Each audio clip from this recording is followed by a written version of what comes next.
Good afternoon, everyone. Welcome to the Village of Ruidoso regular council meeting. We're here to conduct some of the village's business, and we have an agenda posted. I think there's an envelope or a file out on the front door that has copies of the agenda. So I'll call this meeting to order.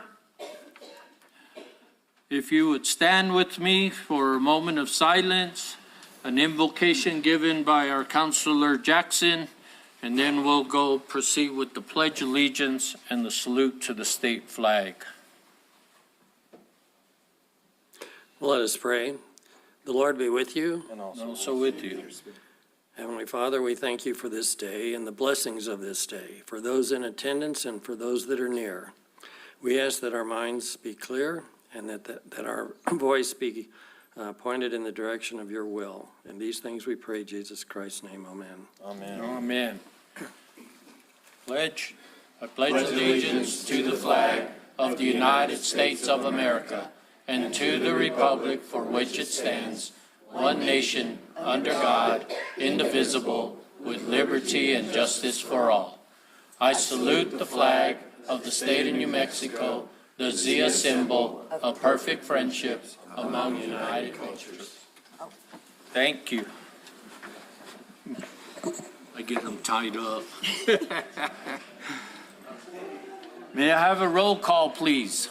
Mayor Pro Tem Salas, Here. Councilor Eby, Here. Councilor Letterman, Here. Councilor Hooker, Here. Councilor Jackson, Here. Councilor Corey, Here. Mayor Crawford is absent. Mayor Pro Tem, you have a quorum. Thank you. And Mayor Crawford is at having fun with his grandkids, is what I was told, so, which was now well needed. I'll entertain a motion to approve the consent regular items. Mr. Mayor Pro Tem, I move that the agenda be accepted as presented and also allow the chair to move items for discussion at will. Second. We have a motion and a second. For approval of the agenda, Councilor Jackson, Aye. Councilor Hooker, Aye. Councilor Corey, Aye. Mayor Pro Tem Salas. Aye. Councilor Letterman. Aye. Councilor Eby. I jumped the gun there. Now I'll entertain a motion for approval of the consent regular items. Mr. Mayor Pro Tem, I move that the consent items be approved as presented. Second. We have a motion and a second. Can I have a roll call vote, please? Councilor Jackson, Aye. Councilor Hooker, Aye. Councilor Corey, Aye. Mayor Pro Tem Salas, Aye. Councilor Letterman. Aye. Councilor Eby. And as I got liberty to move the items around, I'm going to go to the mayoral reports and presentations. And I will begin with giving a retirement plaque to one of our pristine firemen that I've known here for about 20 years. So if you want to join us, Firefighter Sidwell, and bring your family up. Come on, Mrs. Sidwell. How are you, sir? Good, good. Hi, what's your name? Alex. Alex, nice to meet you. Tanya. Tanya, nice to meet you. Well, on behalf of the Village of Ruidoso, New Mexico, this retirement award is presented to Cameron Sidwell in sincere appreciation for your dedication, years of service with the Village of Ruidoso. We hope that you enjoy your well-deserved retirement, September 20th, 2005 to September 20th, 2025. Congratulations. There you go. Would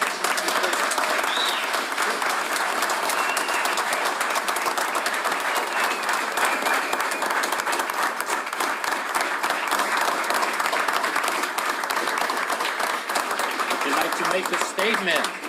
Okay. No statements. All right, then. Let the record show that I offered for a statement, but no. Thank you. Thank you, Kevin. much. Appreciate you guys. Okay, we got that taken care of. Let's go back to the presentation of the new employees, promotions and transfers. Who we have in the human Resource Specialist, Taylor Shalane. Did I say that right? I'm sorry. Strolick. Strolick. Hi. You want to share a little bit about yourself? Perfect. We'll find out more. Don't ask him, you gotta tell him. And in our, as our purchasing agent, we have Esteban Josh Montreal. There he All is. right. What's he gonna do? Welcome aboard, Esteban. Wow, he just told me earlier, he goes Esteban in the morning, Josh in the afternoon. 'Cause he's, so we'll stick with that. Then we have Valeria Trujillo. Valia. Valia Trujillo with the utility billing clerk. Yes, great. Welcome aboard. Yay. Then we have Holy Trujillo. Jolie. I pronounce it holy, but no. Okay. She's with the Wingfield Museum Education Courier. Promotions, Yeah, he's gonna we be- have Christy Coker. Yay. Yay, Christy! She's our customer service manager. And then we have Levi Beatty. Where's Levi? All right, Levi. He was promoted to our public work director. Yay. Good luck. Make sure you get Adam's private phone number. Then we have Josh Long, Assistant Public Work Director. Where's Josh at? Good job, Josh. This is awesome. And you too, Josh. Make sure you have Adam's private number. If he don't give it to you, ask Elaine. I'm sure she'll give it to you. No, she probably won't. She'll say, don't ever call him. Then we have Bianca Vega. There Yay, she is. Bianca. She's our project manager. Nice. So this is a good promotion, new employees, but we got one employee that I believe is returning. No? Yes, he's returning, huh?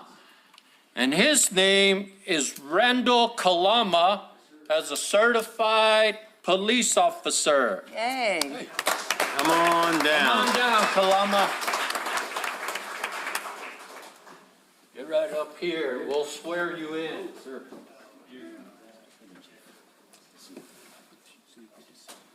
So good to see you. How about standing right here? Let's get over here so these guys can get in the picture. All right. Raise your right hand. This is the oath of office for the state of New Mexico, county of Lincoln.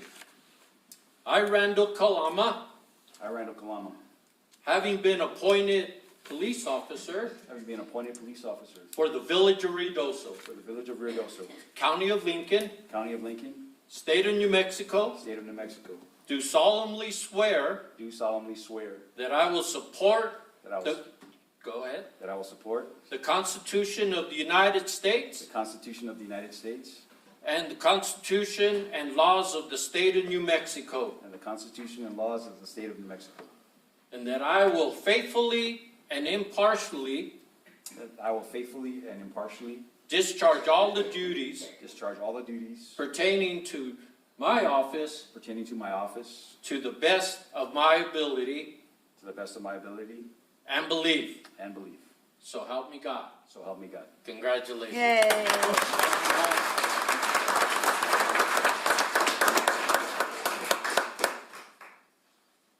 Oh.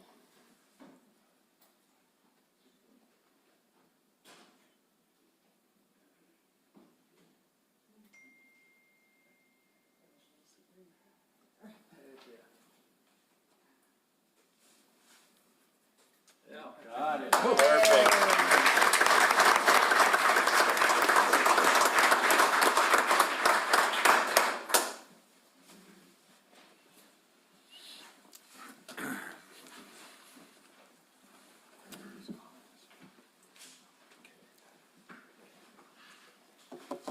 That's always exciting. Yes, it is. Have an officer return home and continue to serve his community. Now, we have a proclamation, September, as library card sign up. How many of you don't have a library card? Do not have what? Did you see that? I went to school in Oklahoma. I don't know how to Denise? read. Denise, you hound them to get their cards. But I'm gonna ask Counselor Hooker if he doesn't mind reading the proclamation. I do I not. was too cheap to get bifocals, so I got the distance one so I could drive. All right, this proclamation, whereas libraries are found Where in is nation. our library personnel? Come on, All right, I'll wait till she gets here. thank you. This has got big words though, it's scary. I know, that's why I handed it over to you. I'll work it. Whereas libraries are foundational to education, imagination, and opportunity, offering everything from early literacy programs to digital tools that support lifelong learning and personal growth. And whereas libraries welcome all people, serving as inclusive and accessible community hubs that connect individuals across cultures, generations, and experiences. And whereas libraries curate collections and design programs that reflect the diversity of the populations they serve, ensuring equitable access to information, technology, and culture for all. And whereas libraries help individuals navigate life's challenges by providing trusted information, digital access, job search support, and connections to essential services.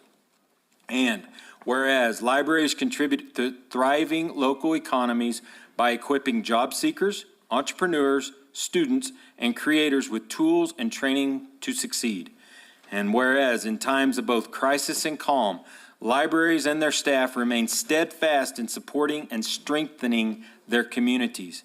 And whereas library resources help households save money, reduce waste, and make sustainable choices, all through the simple power of a shared public good. And whereas a library card opens doors to endless possibilities, from books and technology to lifelong learning and imagination. Now therefore be it resolved that Lynn D. Crawford, Mayor of the Village of Ruidoso, do hereby proclaim the month of September as Library Card Sign-Up Month in the Village of Ruidoso, encourage all residents to sign up for a library card and explore the endless possibilities it offers. Library Card Sign-Up Month. Yeah.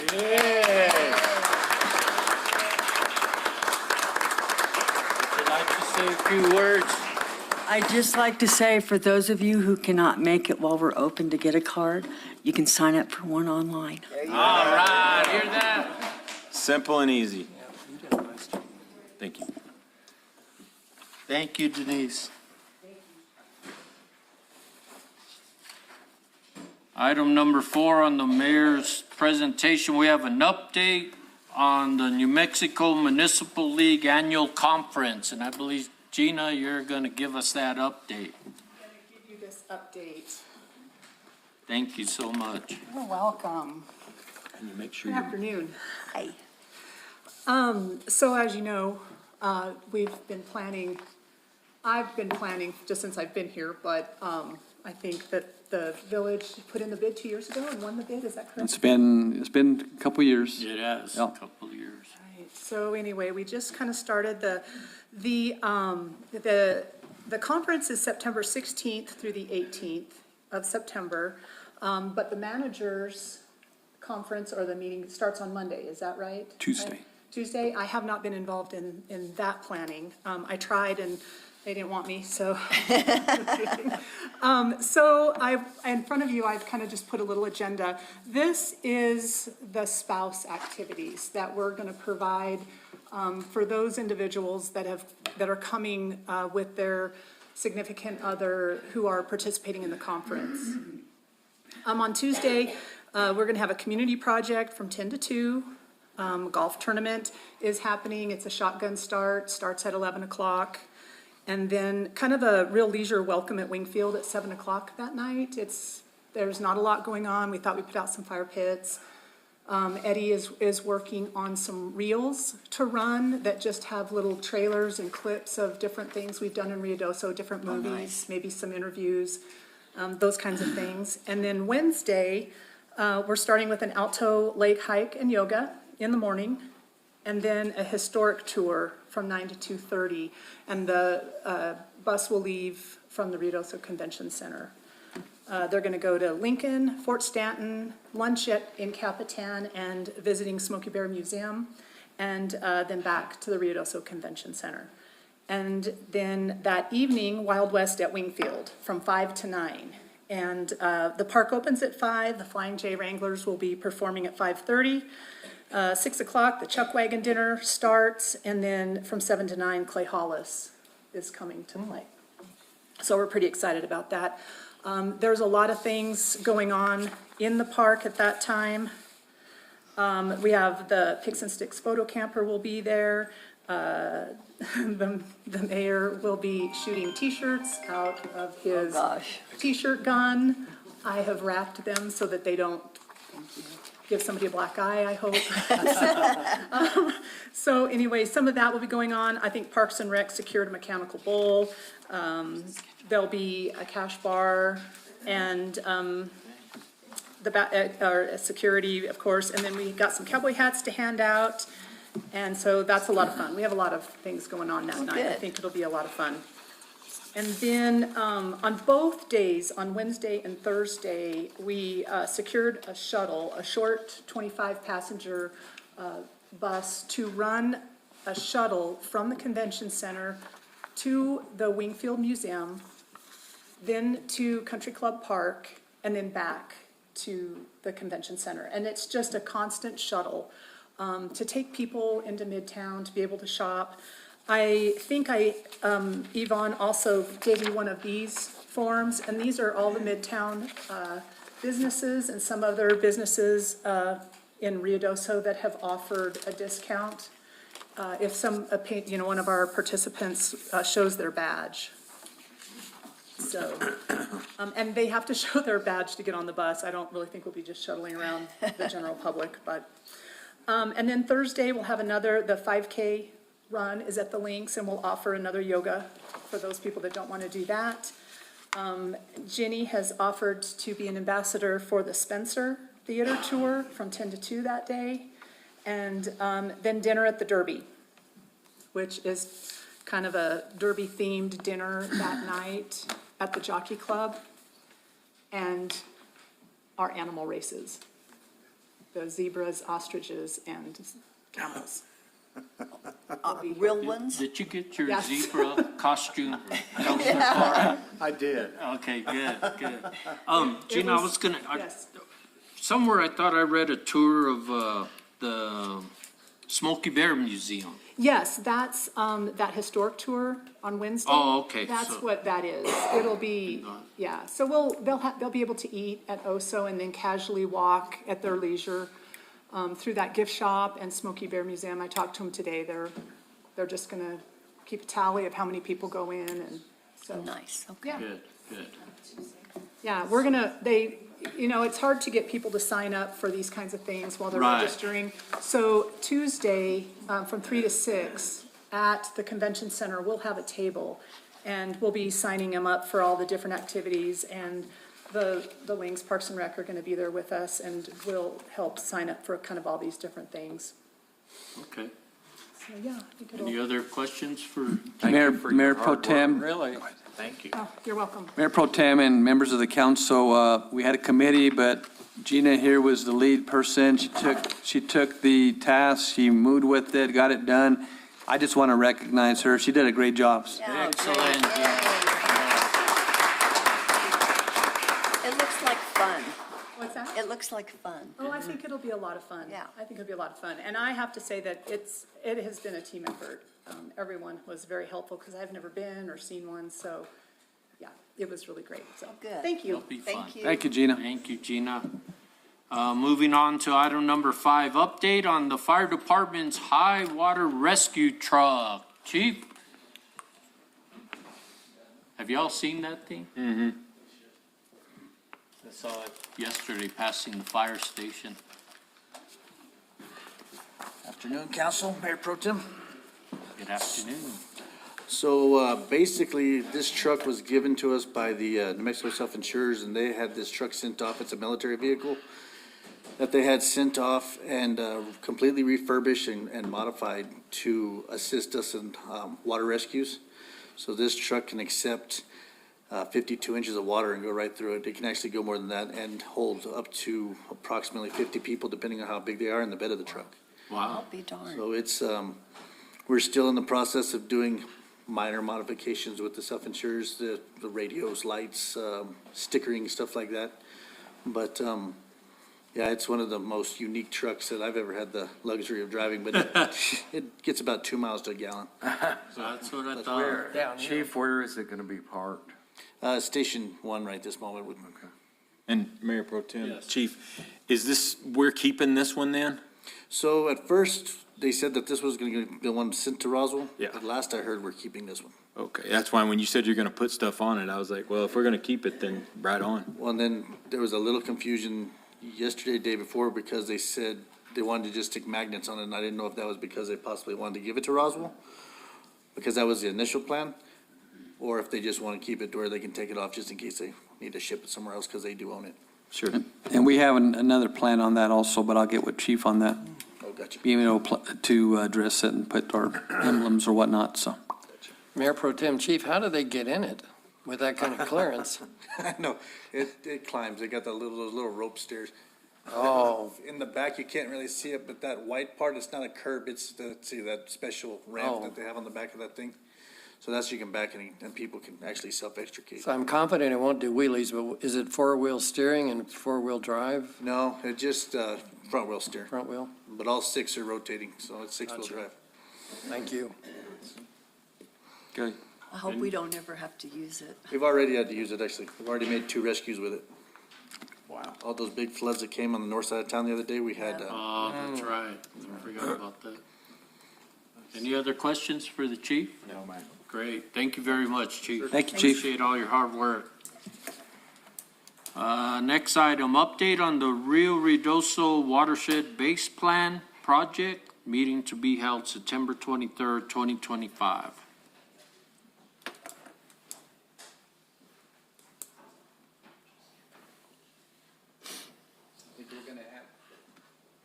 Michael, Connie, and Jackie here is going to be presenting. Ms. Connie, you want to come on up also, please? And then we have, Oh, it's the reporters. Don't, yeah, yeah. and we have Brad Summerall with Cobb Finley also. Mayor Pro Tem, Council. Hello, Brad. Good afternoon.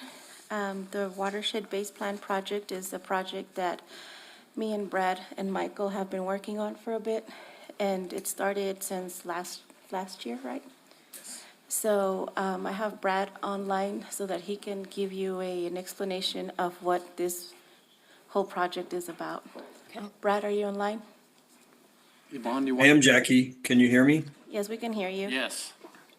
Thank you, Mayor Pro Tem and Council and Jackie and Michael. So this project specifically is focused on improving water quality in the Rio Ruidoso. Obviously, this project was scoped and developed before the fire, and so the focus was on trying to make the Rio Ruidoso more recreation friendly, whether it's from the standpoint of improving fish habitat, making it a more friendly open space, and kind of bringing it back to more of a naturalistic condition. Obviously, the fires and the floods have had a dramatic impact on what can and can't be done relative to that, but we are continuing on with kind of long-term goals as per the scope of work with the state. And so as part of that, we're obligated to hold partnering sessions with grassroots groups and stakeholders who are, interested in how the river could look and operate on into the future, obviously, once we get past the disaster condition that we're all experiencing, you guys directly, me from afar, but if you have any questions, I'd be happy to answer them at this time. I have one. Go right ahead. Hi, Brad. What I was wondering is, what would you be doing? I mean, we're looking at, if we do anything in the river right now, and I'm all for the clean water. I want it to get back to clear but every year, I mean, we do something and then it gets washed down to Roswell. And that is very, very frustrating. What do we plan to do to get the water back? But even when the next 10 years, we're going to be having some problem. Mayor Pro Tem and Council, I appreciate that question and understand the challenges you all face. I am aware and have been involved in a dialogue now with Michael and Jackie and another consultant, J.E. Fuller, who is working with the Department of Homeland Security. And they are looking at a comprehensive watershed restoration plan on behalf of the Homeland Security Office up in Santa Fe. What our focus is more on is addressing specific pollutants that have been identified by the Environment Department that impact the Rio Ruidoso, and that being sediment, phosphorus, nitrogen, and elevated water temperatures. So the way to deal with some of those items is to install what's called green infrastructure or low impact development scenarios where we're doing the best we can to address those pollutants as they come out of the developed portion of the village. So it's really more of a water quality management strategy. Yes, there are ideas around how to help stabilize the river, but at this point, this is purely a planning document. And it gives Jackie and the team there a roadmap to use with respect to, here's a catalog of options, here's some rough construction cost estimates of what's involved, and then it can help formulate and guide policy decisions with respect to, how redevelopment occurs and things like that. So that project is coupled with another project we're about to start. Jackie has yet to bring that to you for council approval, but those two projects will work together very closely to look at long-term strategies around how to deal with at least recovery within the limits of the village. And then the wider watershed is obviously a much larger process. I think Michael could perhaps add some more information in that regard. Thanks, Brad. And Mayor Pro Tem Salas and Councilor Letterman, one of the initial pieces that we wanted to evaluate first was that H&H. And so, as Brad mentioned, there is a lot of that kind of water quality component, and how do we get back to identifying the solutions to what we're looking at. The first part of that is understanding how much and the speed and volume of water that's coming at us, which is why the H&H was so essential for that initial piece of the floods right after the fires. And so as we start to do those things, one of the bigger developments and part of the conversation that we have, whether it's buyback, whether it's how we build in the floodplain or floodway, the substantial damage processes, all of those all come into play when it comes to redeveloping the river. And so as Brad mentioned, we are working with the state. Cobb Finley and J.E. Fuller are working for a more comprehensive approach to the watershed-based plan, or for the watershed plan, and how that will impact us in the future. Things that revolve around diversionary projects like alluvial fans, or hardening the river, or how we use green space to protect a lot of that. So it helps reduce the components that we're looking at in the watershed-based plan, but at the same time, it hardens the river for protection as it moves downstream. So those are all items that get discussed as we move forward. But this is, again, this was done before the fires. We've been able to utilize it and leverage it to help us with the floods that have come into play, especially with the H&H. But that long-term piece is really going to be the program that we work with the state on how to really look at diversion projects and how to control it moving forward. Mike, who's the target audience for this? Ultimately, this is going to be the community and anyone that's impacted by the watershed. So it's the village, it's Lincoln County, it's those downstream. And ultimately, we're going to be holding that community meeting the 23rd, and it'll be a 4:30 to 5:30 to 7:30 meeting. And any comments, concerns, we know that we'll get other comments outside of the scope of this, and we'll be present to answer those. But the watershed-based plan discussion is really to kind of gather some of those concerns and design ideas that may move forward for this program specifically. Any other questions for this team? Well, thank you very much. Thank you, Brad, for joining in with us. Appreciate you. Thank you, guys. Thank you. Thanks, Jackie. Thank you all. Just helping you out. Okay, moving back on our agenda to public input. On the sign-in sheet, first signed up is our good friend Bill Hall. Bill.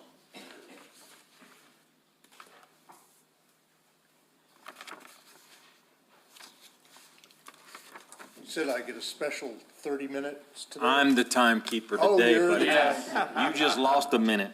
Well, that's not unexpected. I'll give you the 2-minute warning and then a 1-minute warning. Thanks. As always, I have a list of things to talk about. I never quite know what order I'm going to go in, but I had an interesting conversation with a neighbor today, which kind of juggled my plan for what I was going to say today.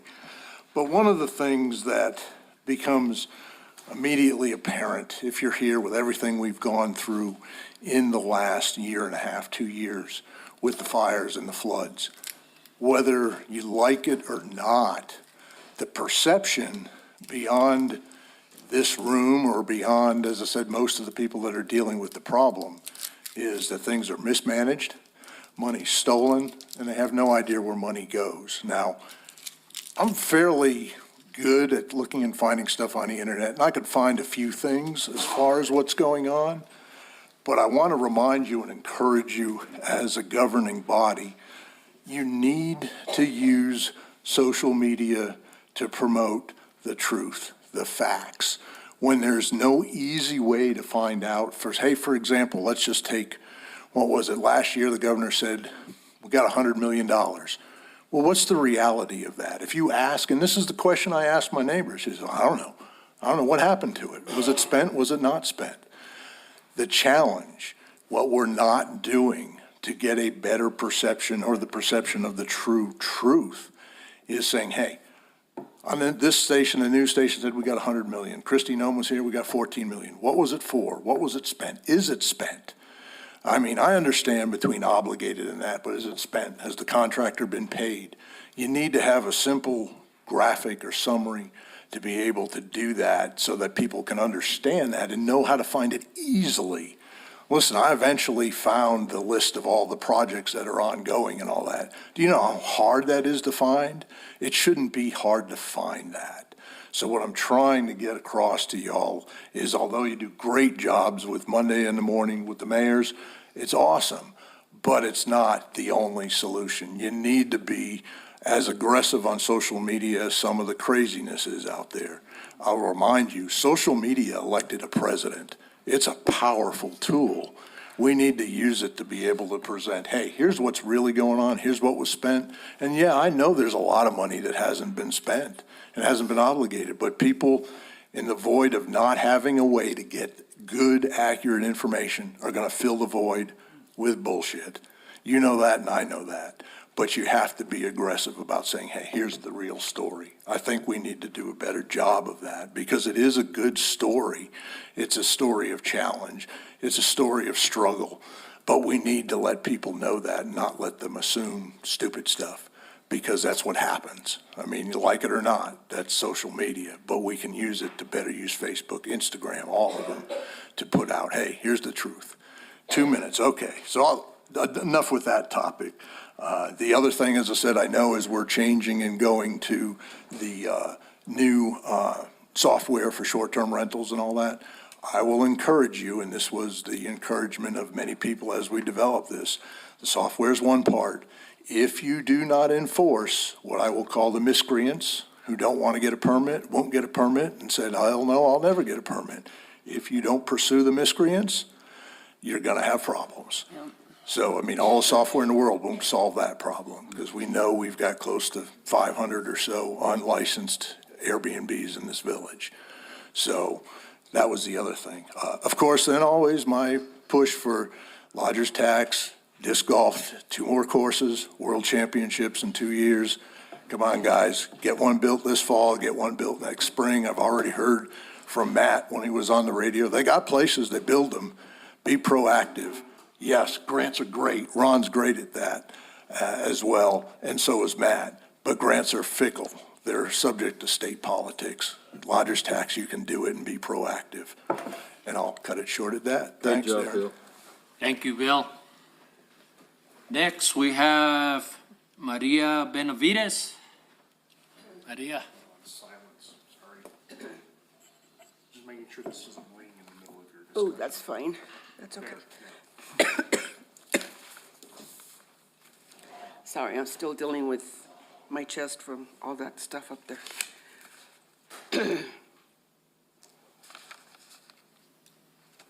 Good. Okay, this is a two-parter. The first one I will read first. I thank you, Board, for your time, for your hard work, and I thank you for the prayer before the meeting. This is in regards to June 28th, Saturday, Lincoln County Revival of the Heart, Call Out to the Believer.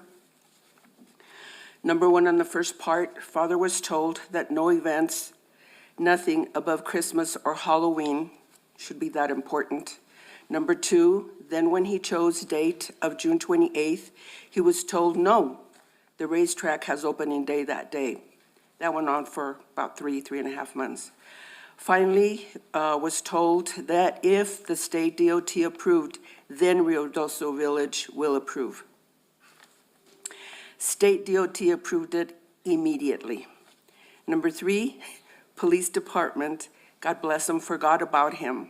So we marched out from Center Street onto Suttereth on his approval. Number 4, one of the pastors is leader at the Albuquerque Police Department. He is a major at the Department of Land Security.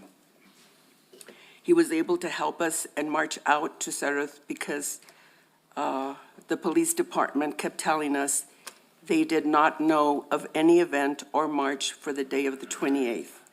Number 5, merchant owner on the corner of Center and Suttereth was very upset because he said we had no permission to be marching into Suttereth or disturbing merchants or disturbing the traffic.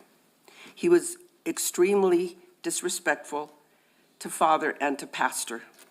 I guess he has no knowledge or has no idea of the Constitution of the United States of America or the Bill of Rights. This is part 2 of this. What I read was situations that happened, the events, circumstances. This is part 2, June 28th, Saturday, Lincoln County Revival of the Heart, Call Out to His Believers. Consequences. Number 1, Suttereth and Meacham have never in history flooded but both flooded since that date, since June 28th. It was historical. I've never seen those two flooded like that. Number 2, racetrack held a couple of races, opening day June 28th, Saturday, but was severely destroyed for the rest of the race season, which broke my heart. I live here. Number 3, even though police department was told about the event, they approved it. 2 minutes. They received a pizza party in appreciation and thank you from Father for all their hard work. They still forgot Father's event, but he still allowed us ambassadorship to march onto Suttereth on his authority. I think he planned that, so no worry that they forgot. We called police department several times Saturday in the morning, June 28th, but we were told Father was not on the schedule and no event that Saturday morning. Number 4, merchant owner on corner of Center Street and Suttereth, who was extremely rude and disrespectful, was flooded. He lost most of his merchandise. His store was the only store flooded on Suttereth. His store was only store flooded almost to the top of ceiling, underwater, and so much yucky mud. Father now says, I've been trying to answer your prayers in Lincoln County, but you refuse to look my way. You refuse to march with me. You refuse to march with my son Jesus. You refuse to march with my legion of angels. You refuse to march with my ambassadors. Well, now, walk this. I don't want to be mean or rude, board. I really don't. But no board member, no church marched June 28th for Jesus Christ. 7 ambassadors from Lincoln County showed up. Everybody else was from Albuquerque, Las Lunas, Belen, Las Cruces, El Paso. I'm just trying to help you to look towards heaven, to look towards God. He's number 1. No Halloween, no Christmas, not the fat guy, no, God, Jesus Christ is number 1. It's fun and dandy that we sit here and we celebrate every event that's coming on board in Lincoln County, and we all get on board, and that's fine and dandy. Time's up. Thank you, Mrs. Thank you, Board. Benavides. Okay, moving on. Managers report. Thank you, Mayor Pro Tem Salas and council. First on the manager report, we have Mr. Rick Lamb. He is the Executive Director for the Boys and Girls Club of Chavez and Lincoln Counties. Welcome. Thank you. Welcome, Rick. Mayor Pro Tem, councilors, thank you so much for having me here today. I am hoping that all of you guys got a much prettier, because mine's in black and white, PowerPoint of what has happened this summer at the Boys and Girls Club. We have done many, many different things. It's always an adventure. Summer's always a fun time, and we love it. There's always different events that happen. During Sports Week, the kids made their own signs. They did different types of races. They incorporated sports the best that they could through that whole week in that area that they have. We can go to the next slide, sorry. So you can kind of see them there with their signs. They made them all themselves and wore them throughout the week. On the next slide, we've got STEM projects. So this one right here, they made their own cars. They put balloons together and straws, and they created them and raced them to see exactly how far they could go. And they had a blast doing it. They got to cut them all out, decorate them how they wanted to. The kids and the staff all had a blast. Rick, remind me what STEM stands for. Science, technology, engineering, and mathematics. Now, it has grown. You may have heard of STEAM, which added an art context to it, or STREAM, which added a reading part to it as well. Who knows what letter is going to come in next, but that's kind of where we're at now. Is STREAM is the big one that's been happening at this moment. So next slide. The yearly volcanoes. The kids love it. I love it. I think it's a blast. It's always fun to see the designs that they come up with and exactly what happens. This year was a little basic and just getting them to build something and just enjoy it. Some years they have had to build it where they protect people, and see how their villagers get saved and stuff in the process. But this year, once again, they always love doing it, and the staff enjoys doing it as well. From there, we took a few trips. Oh, let's see, we got s'mores. Okay, so s'mores in the solar oven. I don't know if you guys have done this, but if you ever get a chance, this is a blast. You take a pizza box and you take some tin foil and you make your own little solar oven. And the kids get to eat s'mores in the process. Sweets and science together is always a fun treat to have along the way. From there, the annual egg drop. This is something that happens every year. This project is pretty simple. You get all the different tools that you could possibly imagine, and you want to prevent your egg from breaking when it drops.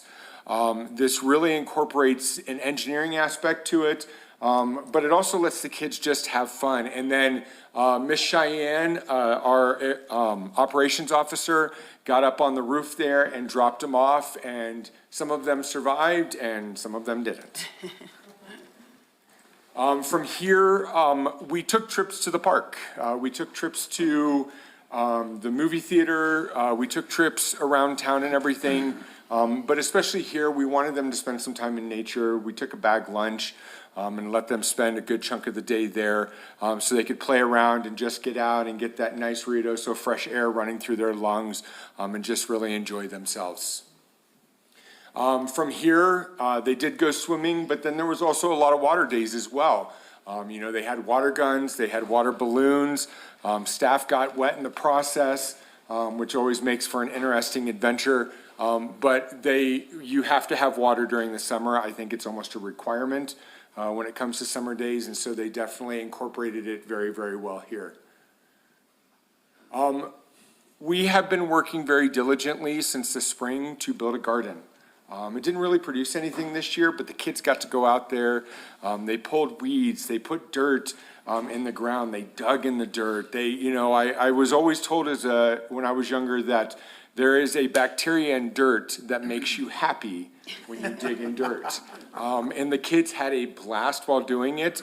During the springtime, they of course planted some seeds because we wanted them to see what it looked like to grow. And so they planted their seeds, and you can see them there at the bottom.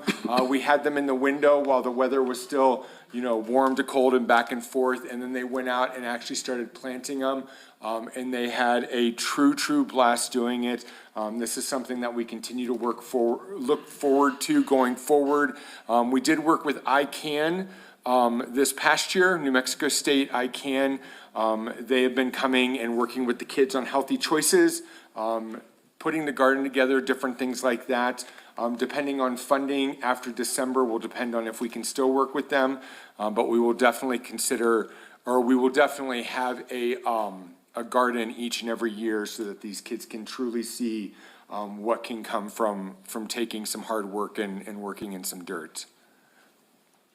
From here, we had Percy's come for the club. This is a comfort dog. Last year she came after the fires and after the floods and just spent some time with the kids, and that's exactly what she did this time. She came and spent time with the kids.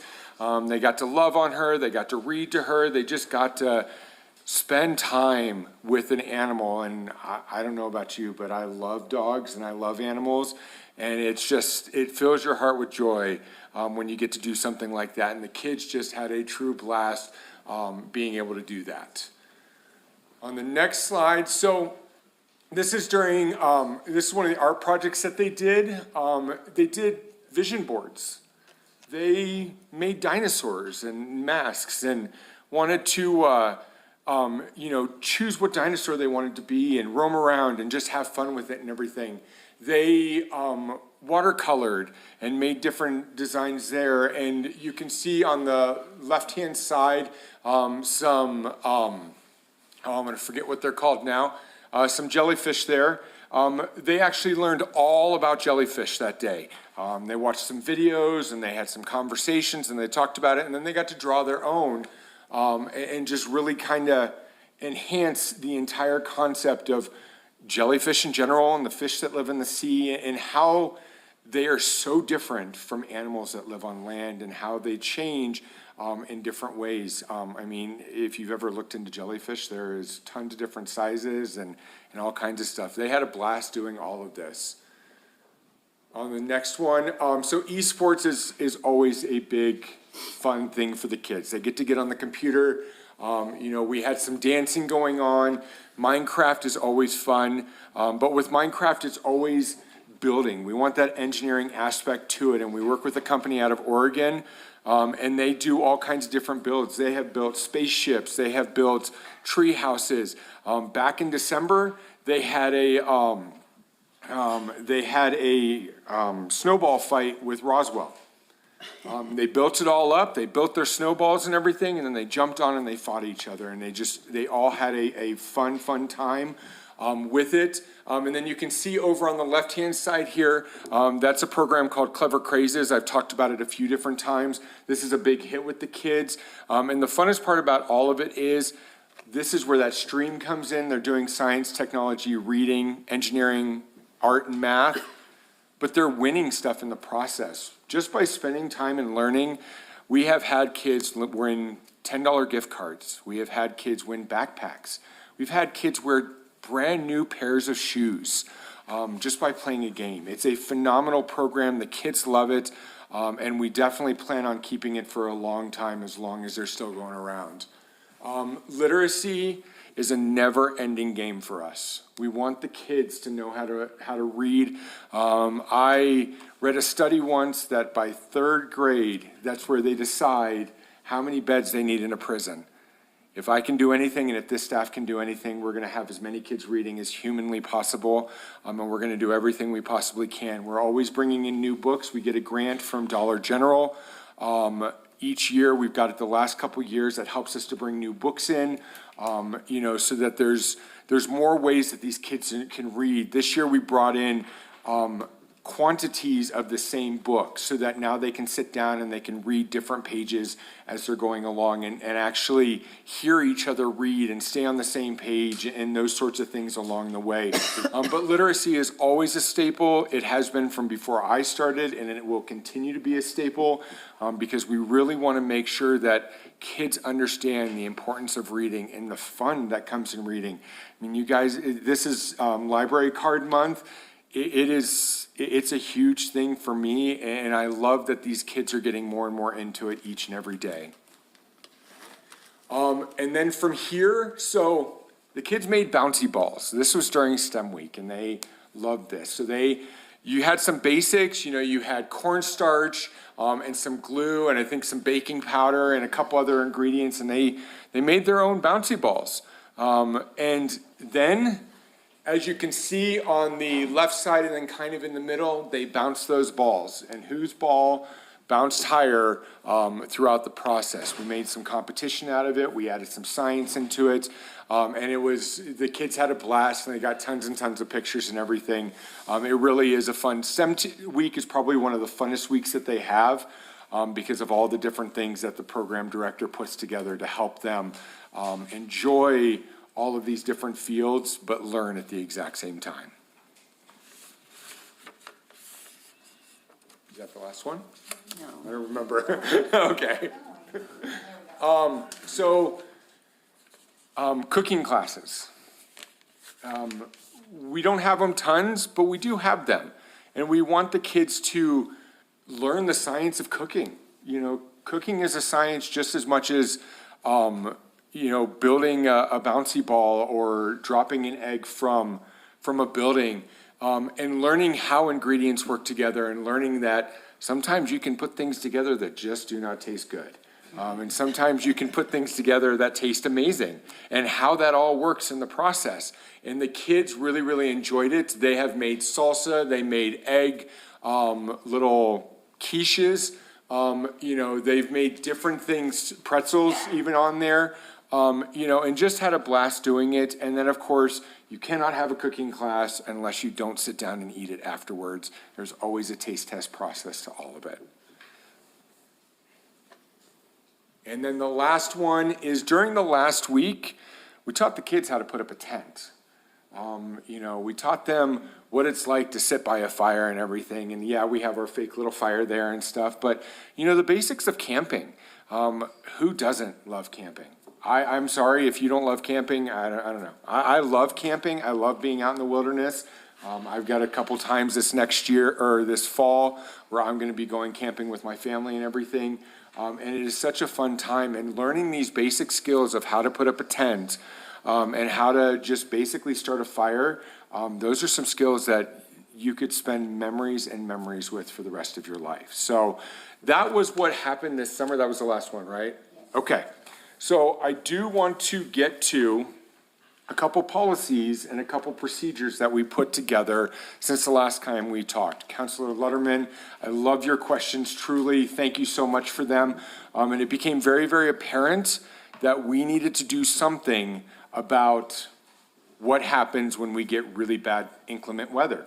And that can be snow times, that could be fires, that could be floods, that could be any of that stuff. And it started off with just an inclement weather policy.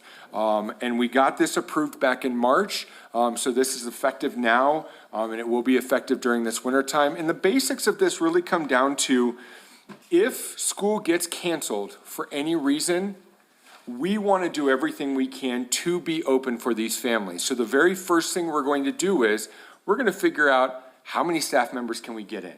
Because sometimes you could be in an area of Ruidoso where you just can't get here. And so we need to kind of clarify that and figure that out.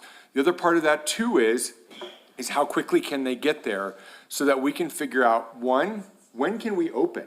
Because that's an important thing. You know, if school gets canceled, I would love to say that at 7:30 in the morning we could open up, but it's unfortunately not always possible, because we may not be able to get staff there. But maybe 8:30, 9 o'clock may become a little bit more feasible, because the sun's come out, some roads have melted, staff is able to get in. And because we are a state licensed facility, we work on a 1-to-15 ratio. And so for every staff member that we get in, we can have 15 kids there. And so as we know how many staff members we have coming, we can kind of plan from there what we're going to be doing in that process. And so that's kind of the basics of that. We use Remind and we use Facebook to communicate everything that we possibly can. And so when we know that school is going to be canceled, we instantly, Cheyenne, our operations officer, does a phenomenal job of reaching out to employees and figuring out who can come in, what time you think you can come in, and then start reaching out to parents and letting them know, you know, this is what's going to be happening, this is how many kids we could potentially bring in, and just work from there. We do work on a first come, first served basis, but we work the very, very best that we can. The other part to that is a procedure that we came up with, and this came up as this school year started happening. And the reason why is because the floods would happen, and school would prepare for those floods, and they would let the kids out at about 11 o'clock or so. Well, the downside is most of our employees come in at 11 o'clock. And some of them have jobs, you know, before that they're doing, or they're doing other things and stuff before 11 o'clock. On top of that too, we don't always know until about 10:30. And so it's a huge rush. And when those kids come to the club, we want to make sure that we can feed them, because they may not get lunch at that time. We also want to make sure that we have enough staff and we can be safe across the board through all of it. And so this procedure was put together for early release from school. And what it basically says is we will open up at 12:30. We will serve lunch from about 12:30 to 1 o'clock, 12:50, somewhere around there. That way parents know what's actually going on. We can get the staff there. We can make sure that lunch is ready to go. We can make sure that the club is clean.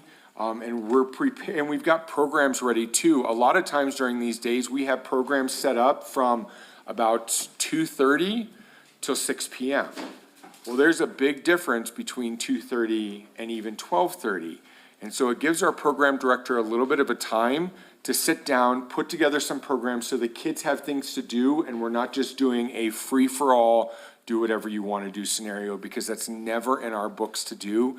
We really want to make sure that these kids have a good time and are learning things constantly. So I wanted to let you know about those two policies and procedures that have happened since the last time I came here. I do stand for questions. Any questions for Rick? No. You're running a good program. Thank you. I hear good reviews on it, so. Thank you very much. I appreciate it, of course. Thanks for looking at that. Yeah, of course. Appreciate it. And if you guys ever have questions, you're more than welcome to reach out to me. If you ever want to tour the club, please come on by. We'd love to show you around and show you what's going on and let you spend some time with the kids. I can tell you, the kids will have a blast if you come down and just read a book to them or do some artwork with them or something like that. But anytime you can reach out to me or Cheyenne, we'd love to have you. Thank you, guys. Thank you, Rick. Thank you, Rick. Mayor Pro Tem Salas and council. Next, we have Michael Martinez, Deputy Manager. He's going to give an update on the FEMA funding obligated projects, and this is for the disaster 4795, which was the salt and the South Fork fires from last year. And this is going to also answer the question on funding that was obligated here when Secretary Noem was here. So, Mayor Pro Tem Salas and council members, the one thing I want to do is make sure that everyone knows, Mr. Hall had made a comment, and I had a little bit of issues finding it until I realized exactly where it was. I had to talk to Carrie. But on our website, something that we had put into place is actually the FEMA project spreadsheet. And so the very bottom line in that yellow section on the website actually says track FEMA funded projects. And so if you click on that link, what ends up happening is it gives you a full description of what the FEMA process is, how we go through it, when projects were submitted, the review process, once it gets submitted to the state for review, and then FEMA, and then the obligated process and where that's at. A lot of the numbers that were talked about were the 11.4 million that came to us. Where is that? How was that spent? We had talked about that. 2.4 million was actually for the village. That was for a project that was obligated from last year's disaster that specifically related to Perk Canyon. But what I wanted to touch on is if you go down to that area and specifically click on the FEMA page, the spreadsheet page, it'll actually take you to a full spreadsheet that identifies last year's projects. We don't have a list of this year's projects yet. We're still putting together that entire list of projects for damages that occurred this year. I have a question. Yes, ma'am. Go right ahead. So in last year's projects, though, we haven't been funded for all of those projects, have we? No, ma'am. So what we have been, and I'll go ahead and go through it. So what we have been obligated for is 1, 2, 3, 4, 5. This is updated live daily, so I just wanted to make sure. So we have 20 projects that are obligated.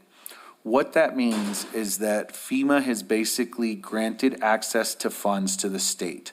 The state still has to go through that obligation process, but what they've done is through Senate Bill 1 last year, that $44 million that was allocated to us, 22 million was up front, 22 million was on the back.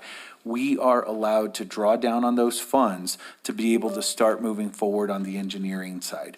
And so right now, current obligated projects, we have 4 in design process. So that's just design? That's Just not as the engineering and design. No, ma'am. So, and those can take anywhere from 3 months to 9 months, depending on the amount of work that has to be done on each design and engineering piece.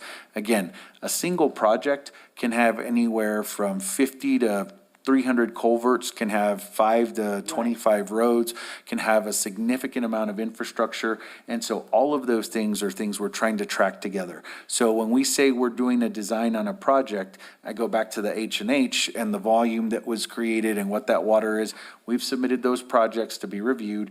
The design will take all of that into account and say, hey, yes, you do need to enhance culverts, or you do need to replace these culverts, you do need to do this permanent work, whether it's addressing low water crossings. The bridges are a whole different story, but working on those kinds of items. So again, 3 to 9 months possibly on design and engineering.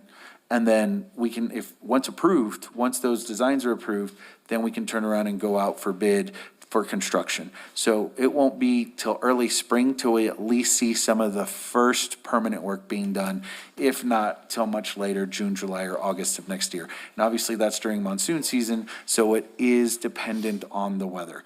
At that same time, what we should see is the projects that we are hoping to get ready to submit here in October or November, they will then be obligated at the same time they were last year. So in June, they'll get obligated next June. And hopefully we can go through that process for this year's disaster. And then it'll be another 3 to 9 months of design. And then again, the process to go out to bid for construction. And then after that, then the actual construction time. I have one more. So when Secretary Noem comes in and says and maybe she didn't say it, I wasn't there, but the news broadcast that Ruidoso gets $11 million. So that's why people, like Bill says, so you get $11 million, where are you spending it? But in retrospect, we only got 2.3 or 4. Out of that 11 that was opened up, yes, the rest of it went to the county and some other entities for disaster projects, and those were from projects from last year's disasters. Right, so that's, I mean, that's where I totally get where Bill was coming from. Sometimes when you go on social media to try to correct those, a lot of times people don't want to listen. I mean, they think you're the cause. But the thing about it is, you know, it's hard enough for the council, and we deal with it all the time, but the people that are our residents, it's hard when you see something printed that we are receiving $11 million, and actually, it wasn't even for this disaster on July 7th. It was for last year's disaster that we're getting that 2.4.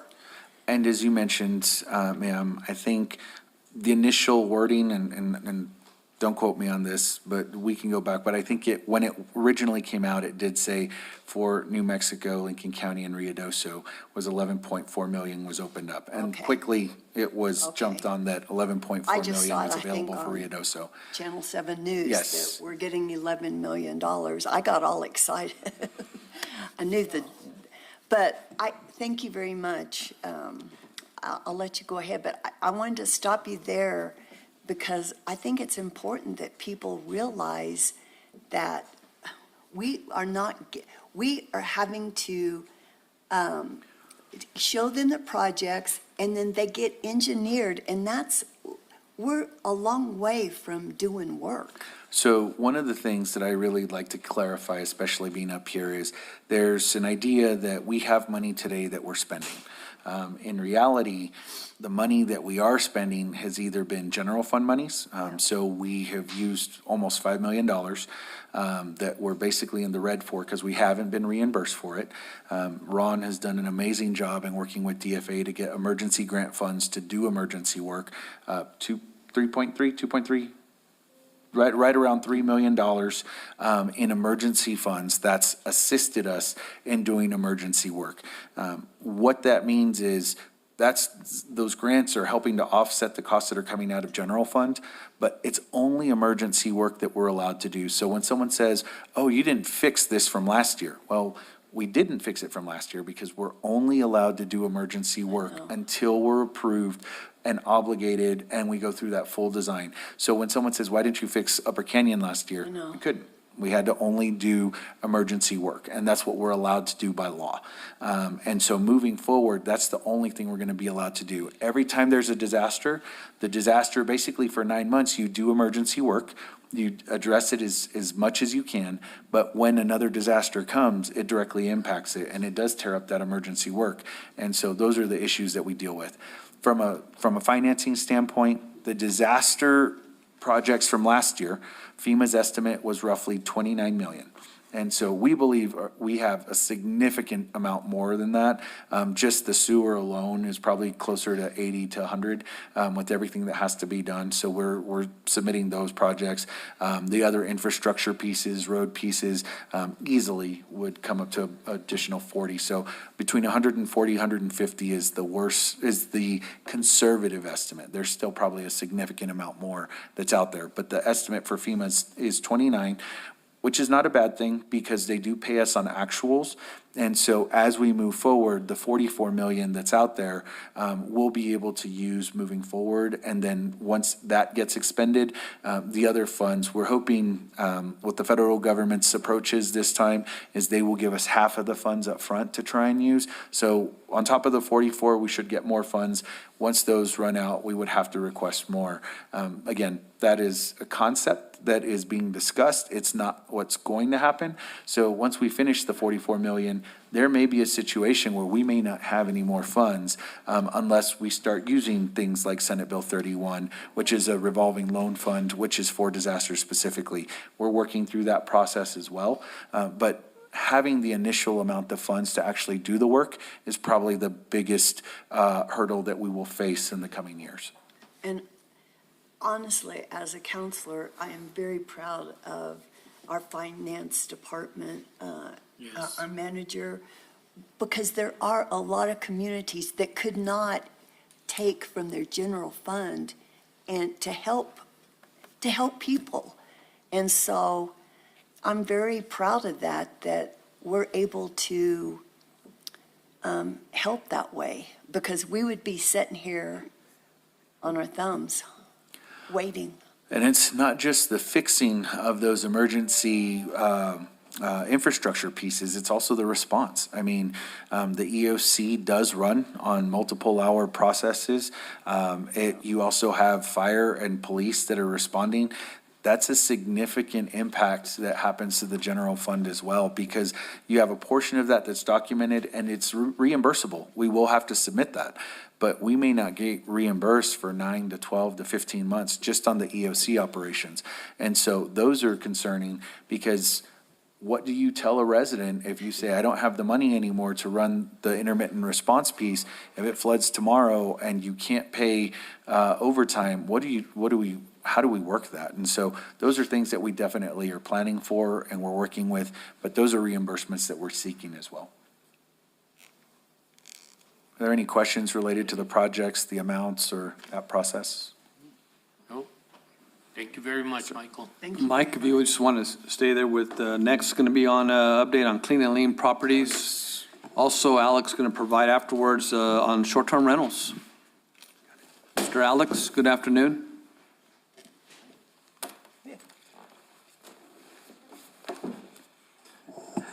Good afternoon, Mayor Pro Tem, Council Manager. So with the Clean and Lean update, we are still tracking a number of our properties here in the village.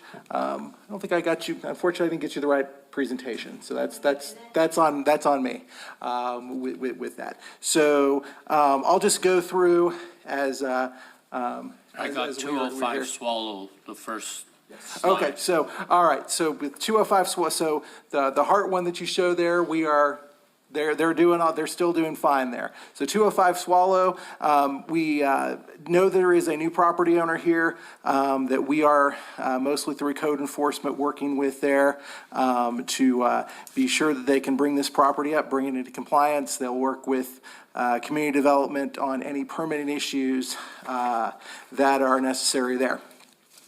116 Nogal, property ownership is transferred on this one as well.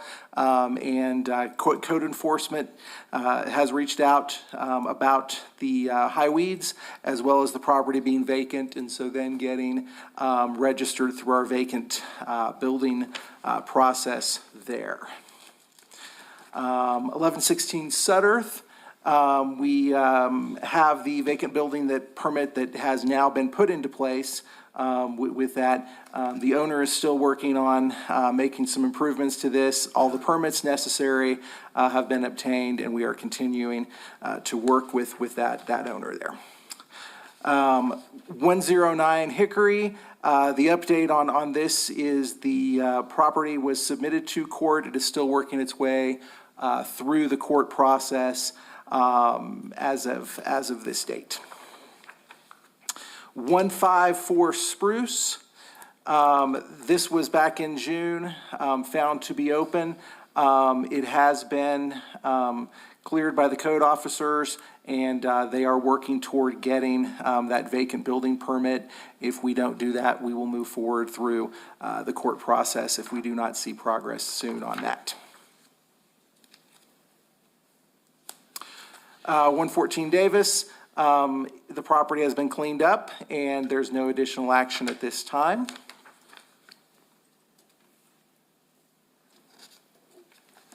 #103 Del Mar, the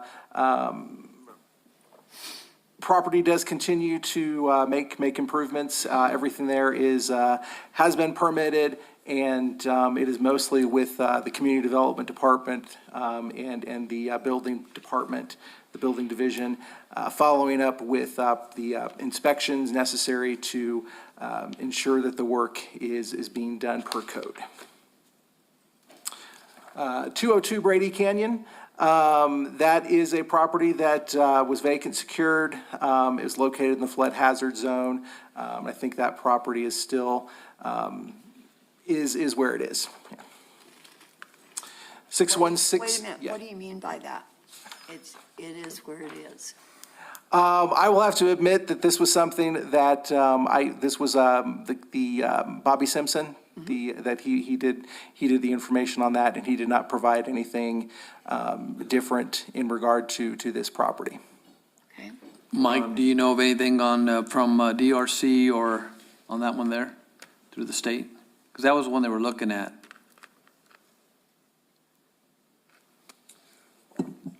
So I will follow up. What I do know is that all of the properties on Brady Canyon that were reported through this project, if we did not get into contact with the ownership groups, then they were submitted to this project for a clean and lien.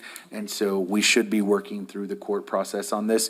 However, if we were able to contact that person, then they were put on the new DRC list. So once they do PPDR moving forward, that will be cleaned up. We're hoping that that new program comes into play in the next week or so.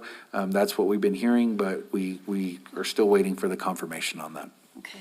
One thing that would help me anyway is if we had more dates on these reports, when the property was first identified, because it's hard for me to understand what progress we're making.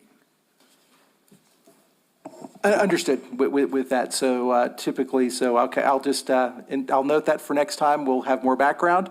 And also start off with those properties that have also dropped off our list in regard to that they've come into compliance, so that we can have more progress that is obvious, yeah. Yeah, like 100 Nogal. 616 Sutterth, they are working with code enforcement, property owner, the tenant. We keep up on this one as well. 210 Barkus, the progress here, this was a property that had a structure fire. We have issued the vacant building permit. It was necessary for them to do a roof repair for that property to be considered secure. That has happened. I believe our last one in regard to these properties would be 205 Spring. This property has gone through probate and waiting still some paperwork. Code enforcement is still working with these new owners and their contractors on what a plan would be to get this property back into compliance. And as of last week, this property has been secured. So what was not in the presentation would be back in June, we started the process for the post-disaster properties that had not yet gone through either the PPDR or their own insurance or their own resources to do their cleanup in that. So we had a list of approximately 20 properties of which there were certified mail sent out in June, on June 10th of this year, and then the council could direct for abatement if not in compliance by July 9th. As you recall, we had the major flood on July 8th with that, and so no action has been moved forward yet at this point in time.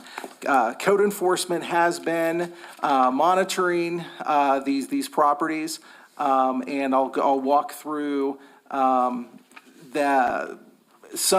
we've had 2 more come into compliance, and then we also have another where there's no ability to access the property because the bridge is out. However, we have 1, 2, 3, 4, 5, 6, 7, 8, 9, 11 of these properties of which there has been still no progress made. So we are asking for direction from the council on how you wish for us to proceed with these particular owners. Don't we don't we have a process in place that if we, if they need to be looked at and we look at the owner and they don't do anything, then we start a process? And Mayor Pro Tem Salas and Councilor Letterman, what Alex is asking is if we can, the direction we're seeking is to move forward to the court process. We do have to get that approved through council. And so on these properties, we would like to move forward for the clean and lean approach to take place. And that's what we're seeking direction on today. Put it on the next agenda.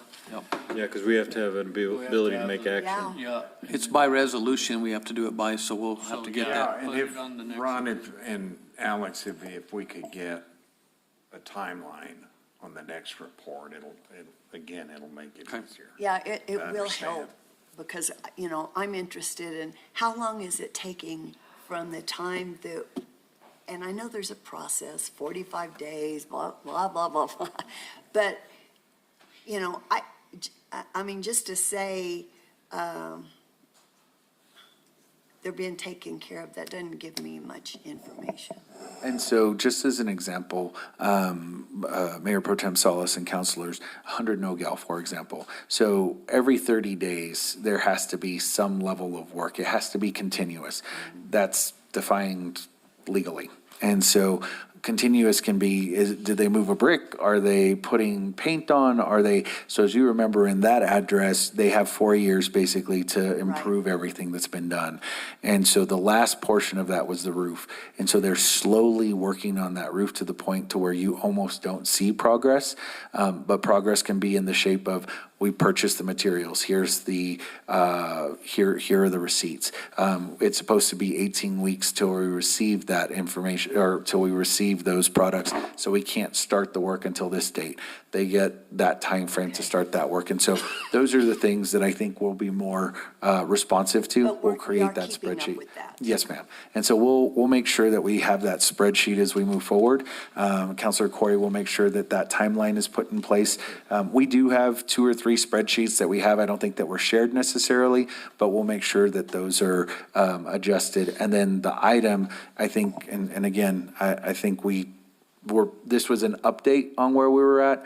We will seek direction at the next council meeting on the properties that we wanted to distribute and show today, which are those 11 that Alex had mentioned. So we'll make sure we'll have that when we come back. Thank you.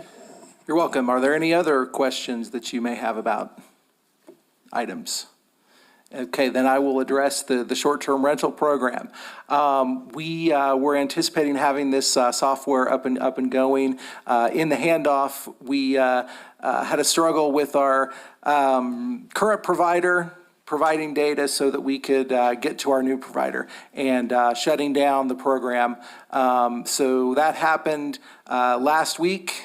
Where they finally got things shut down. So again, to remind people, if they have a message that their account is disactivated, that is a system-wide situation so that we are transitioning to the new program. That will be up and going, we anticipate, in the next 3 weeks with that. So also at the council next time, I would anticipate if we need to have a run-through of what that program looks like and how to operate that, and also the progress that we'd be making toward identifying those properties that are operating without a license. We will also have that as well. Alex, speaking of that, and help me because I'm confused. In the manager's report, we indicate there's 4,900 properties listed on the internet. Those are the individual listings with that. We've got 2,300 registered. So are there 3,600? No, I'm sorry, let me find that in my report in there. It should be 20, we have 1,271 that are registered. Well, worse yet, So are there over 3,000 that are not registered? We know, so those are going to be the properties that are listed, those are just listings. So those are multiple listings that are probably in there. So we don't anticipate that there will be 4,000 that would be unlicensed, that we've not identified. With due Yeah. respect, then, that 4,900 figure is meaningless. I mean, if it's reporting the same property multiple times, it doesn't give me any information. What I'm looking for, and in the spirit of what you're saying you're going to be doing, is not the nuts and bolts of the software. It's the statistics of how we're recovering revenues that aren't currently being collected.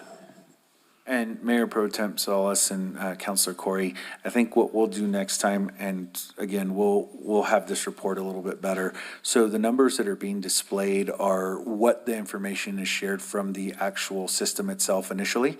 Then it scrubs those. The second set of numbers, which is the 1,279, I just rounded 1,300, and then the extra 500, those are the actuals that we work with. Those are our conservative estimates. So we know we have registered 1,300, and we believe that there is about 500 properties that are probably not licensed.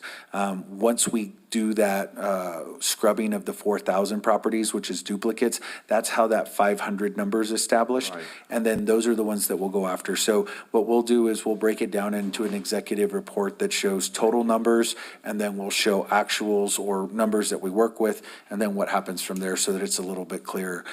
In this case, we were just going to go over the information that was present, but I definitely understand how that's confusing. So we'll clean that up as well. Thank you. Thank you. Is that all? That is all that I have. Any other questions for Not on Michael and that, Alex? No? We'll move on. All right, thank you both. Next, we're going to have an update on the lead and copper rule, and we're going to have the Water Resource Department along with the Public Works Directors joining us.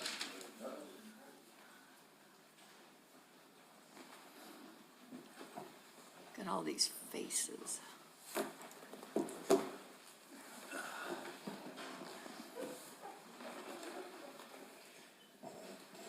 Good afternoon, Mayor Pro Tem and councilors.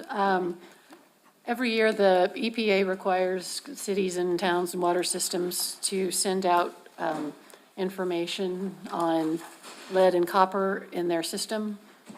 And that is due October 16th. The mailing is due out October 16th.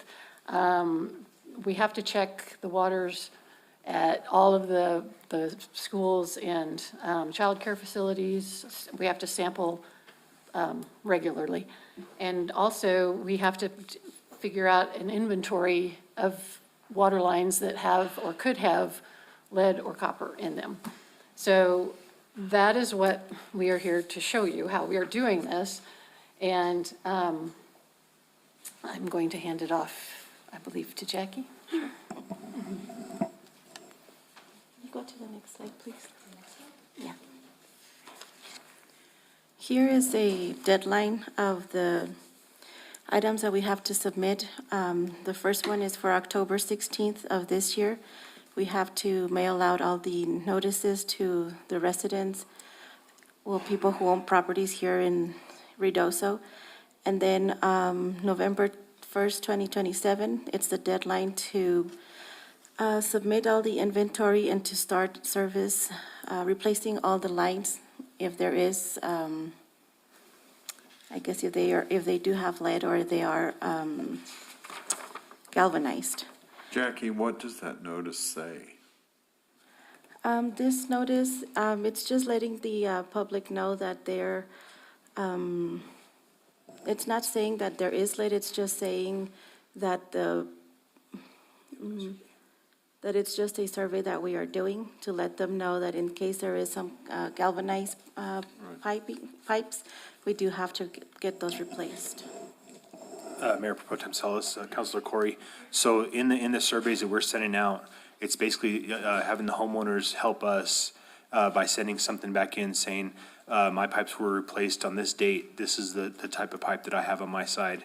Anything before 1986, as you know, it had the sweated copper, which had the lead in it.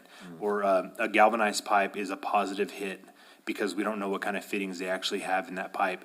Or if it's married to a copper line, you get the corrosion effect on it, the electrolysis. So basically, these letters are going out saying, can you help us with these surveys? We're going to be going around. Sauter Miller has been contracted with the Village of Ruidoso to help hire a contractor to do the survey at the meter can to look at both the customer side and the village side of the meter to identify these. So Adam, was this what created all the confusion last year? Yes, sir. So are Yes, sir. we?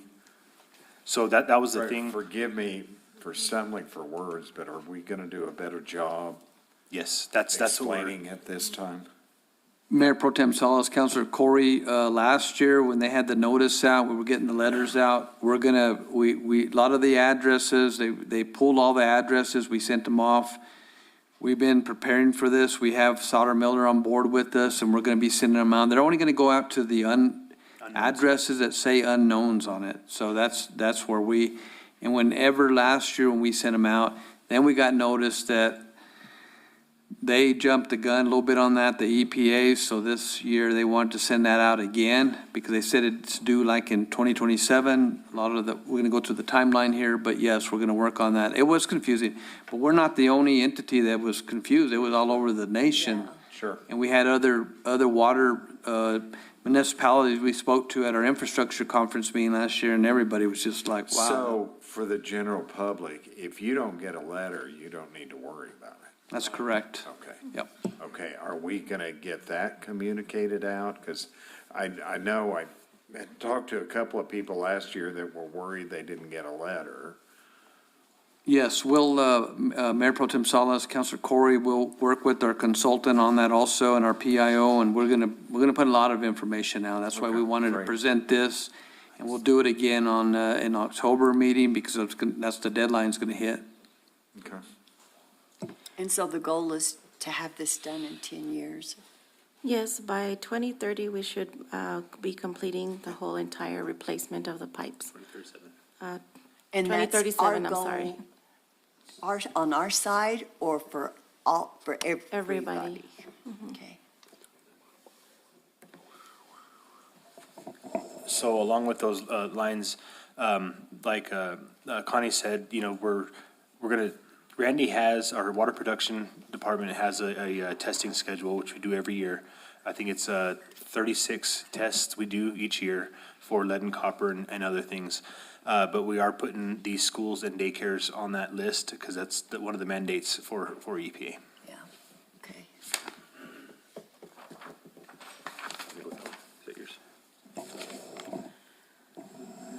So the lead service line inventory, it's a map that we've been working on. It's already been completed. And on that one, it's been colored in 3 different colors, yellow, green, and red. And the yellow is for the unknowns, and those are the people that would be getting the letters. The red would be the negatives, and then the positives would be, the positives would be the red, and then negatives would be the green, which means that green is that everything has been, on both ends, has been identified as there's no galvanized pipe on either side. And positives means that maybe their side is galvanized. They have galvanized pipe on the customer side. So this unknown, there's still 6,024 people or homes or business, whatever, that are still unknown? Mayor Pro Tem, Council Letterman, yeah. So we got the county, or the records from the county. So anything that was built after 1986 is basically, they're in the clear. The unknowns, the 6,024 are the unknowns that we have not surveyed. Now, John and Levi actually went through and started the survey, but it's hard for them to actually see the service lines, with the dirt and the stuff that builds up in the cans. So that's why we're gonna get a contractor to come in and actually identify that. So that number is where we're at right now. So if my house has been there since 1982. I probably need to say something to you. Well, you can identify, if you crawl under your house and say, hey, take a picture of it, say, hey, I have PEX lines. Or, I don't have any sweated fittings, that's gonna. Well, I'm not gonna do that. Because I don't know what a sweated fitting is. I would like pictures of that, please. Okay, good one. Yeah, I don't want the five, I want to see Susan. What happens to the resident if they admit they got sweated? So that will go into the survey, and then that'll go into that 2037 timeline to have that replaced by 2037. So one question, is there any spillover as far as residents who home, say for instance, say a different scenario where they're may be impacted by the flood, and they have to have an inspection and they want to rebuild, they can. Are they now going to be required to replace all, if they do have copper lines galvanized, in that, say, rebuilding process? So, Councilor Eby, if the rule is like, even with our water system, so a lot of the old, let's say fire hydrants, you had the brass fittings in there. Well, the brass was actually held together by a lead additive, okay? As long as it's in the ground, it can stay in the ground as of for right now. But if it is taken out or taken out of service, it cannot go back in the ground. And just like some of the stuff we have in our inventory, we have some old hydrants that were, built 2000. Well, that still has lead additive. We are not allowed to use those hydrants in the ground. We have to purchase new hydrants to put in the ground. So I would say with the plumbing code, if you're rebuilding a house and the pipe is not being dug up and taken out, it's good until 2037. But again, this is a federal issue. This isn't us Federal trying to mandate, punish people. Yes. 2037 is not that long. No. I might not be around, but. So on this slide is basically showing you what we're surveying. We have our water mains, which, a lot of the 2-inch galvanized has been taken out of the ground, replaced with 6-inch PVC or 8-inch PVC. Service lines, there's some old service lines that we've never used sweat, like to sweat pipes together. Ours have always been compression fittings, so we really don't have to worry about that. But we do have some galvanized service lines still left in the system that are reacting with the copper. Back in the day, they couldn't afford copper, so they're, using this much copper and then, the rest galvanized because it's cheaper. But a lot of the water line replacements we've done in the older parts of town, we've eliminated most of those, just like the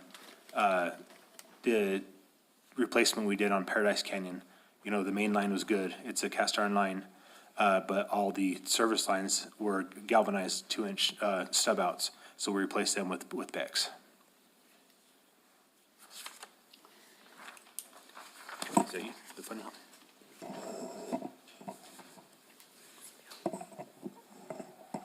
Next slide, please. And then the next one. So this is on the funding opportunities. Essentially, the main funding project that we're going to go for is the Drinking Water State Revolving Fund. That is funding that comes from the federal government, specifically the EPA, as well as the Infrastructure Investment and Jobs Law. And they work with New Mexico Environmental Department as well as the New Mexico Finance Authority. So it comes from the federal government, goes to state, and that's how we get it. And it's a loan fund. That's the main one that they've set up since this is a federal program and it's federal regulations. They set up a funding program. It's about $3 billion each year for states to go for to replace all these lines because they know it's extensive and expensive. And then another one that we can potentially go for is the Water Infrastructure Improvements for the Nation Act, the WIN Act. That is dependent on the year. They have specific programs that they like to fund per year. So the last year that they were doing the lead and copper one specifically was 2024. It'll come back around eventually. It just really depends on when we're going up for the specific grant. Yeah. And So do the homeowners apply for the grants or loans? So the way it works is that we, as a community, the Village of Ruidoso, will apply for the grant. And as far as the specific homeowner portion of it, because, you know, some people, because it is such an expensive project to go in and replace all of your lines, they know that might deter some people. Their part of the project is that they specifically have a portion of funding to the village that will be for the individual homeowners. So it'll either work by the individual homeowners contracting out to a plumbing agency or something, and then they'll get reimbursed, or we'll supply a contractor for everybody to use. Okay, thank you. Mike had also a couple items to include with this. I just wanted to comment that. Speak in the microphone. I just wanted to comment that the questions that you all asked on the properties that are going to rebuild, we'll work with Adam's team on substantial damage properties, anything over 50%, to verify lines. That way we can help assist in that process as well, and it'll help speed up that process. Yeah.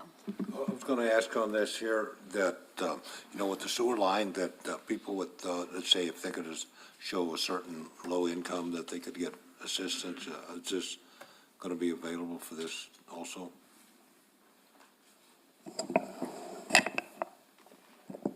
So it depends on when we go up for the funding. We haven't started the process yet because we have a lot of steps to go through, especially with the inventory and the mailing lists.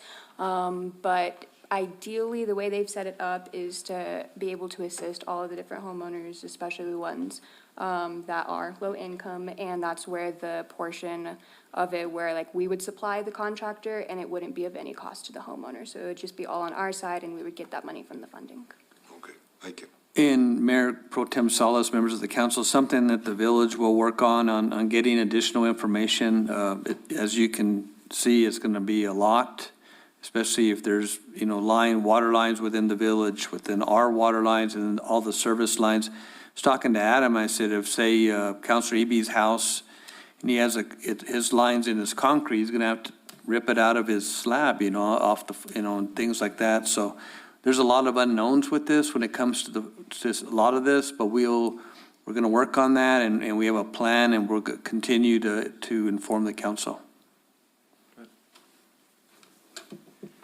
Thank you. Any other questions for this team? Yes. Thank you. Thank you very much. Adam and Levi Adam, you and Levi, we have this next item here, and it's going to update on HESCO barrier, as everyone calls them, HESCO baskets placement projects that we see around the community. Mayor Pro Tem Council, is Patrick Fox online? Did he jump on? No? Okay. Patrick Fox? No? Okay, anyway, so as far as the HESCOs are concerned, the Village of Ruidoso has not put in any kind of HESCOs for anybody. This is all through NRCS. NRCS actually has an engineer that they either contracted with, or now they have an engineer on staff, and they are the ones that are actually engineering these and contracting to put these HESCOs up.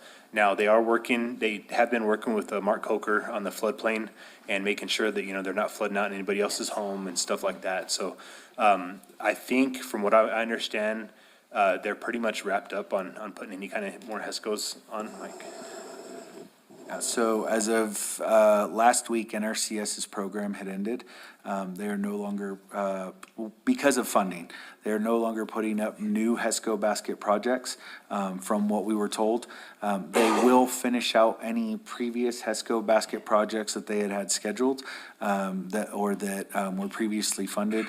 So they will work on those and finalize those, but any new programs, unless they get funding that will assist in advancing that program, they're not taking new projects. Are they going to be maintaining those? They do not, so. They have a limited life, don't they? They do, they're 7 years. And so the lifespan of those is 7 years. Maintenance falls back onto the property owner. So when they sign the agreement for those HESCO baskets, they do sign that as well. The other item that they sign is that when those HESCO baskets are in place, if there's any damage that occurs downstream, there is a waiver that NRCS does request of residents to basically say they are not responsible for anything that comes from any damage that happens because of those HESCOs, and that the property owner can be liable for those if they're So, protecting their property. do they check with the village before they put these up? So the only thing that they're checking with the village on is they submit a floodplain permit. Only if an item is in the floodway do we deny anything. But we really aren't aware of the type of project. We assume it's all HESCOs, but that's the limit to our engagement that we have, a Well, floodplain permit. Mike, where that question's coming from is what they've done on Shaw. You know, they basically rerouted the street. Did they let us weigh in on that? Council Corey, yes, they did. They, on any of the public streets, Yes, sir. they have reached out to us because that is going to be on our property. Josh is the one that moved the street for them. They put the HESCOs across. We went and put the millions and put the hump in there to help mitigate that. Okay. In Mayor Pro Tem Salas, Councilor Corey, those are projects that we work with Laura Doth on. And she's working there with Patrick Fox and NRCS, and projects the village does approve on that part. Very good. Thank you. So along with that, you say that the homeowners make an agreement with NRCS as far as, and then if the maintenance falls on them. Is there any kind of copy that the village has of that agreement that we would have at least to be able to track? Because some of these properties might change homeowners in the next 7 years. And where does that liability fall on? Does it pass on in their, let's just say their agreement when they sell the home and so on? And we need to be able to, I think, be able to track them in some sort of way to where we can back it up and get on them to clean it up. So, Mayor Pro Temp and Councilor Eby, one of the major issues that we fought for in general was that the village should get identified through a floodplain permit. That was, prior to that, the extent of NRCS's engagement at the federal and at the regional level was that they didn't discuss any projects with any of the government entities. And so the fact that we just get the permit is ultimately where we're documenting an address, that we know something's occurring, but we don't have any documentation. They will not provide it to us. They won't share that with us based on their internal policies, because it is a private agreement with that individual. The only negative I see in that is that if we don't have an agreement with the homeowner, then we have no power as far as saying, well, this is the agreement you made, you need to clean this up because they've run their life cycle and they're falling apart. Whereas the NRCS is not going to come in and make them honor that agreement. And the only thing we have at that point would basically be the cleaning process. And so we would follow up with that on any and all HESCOs that exist after that. Son of a gun.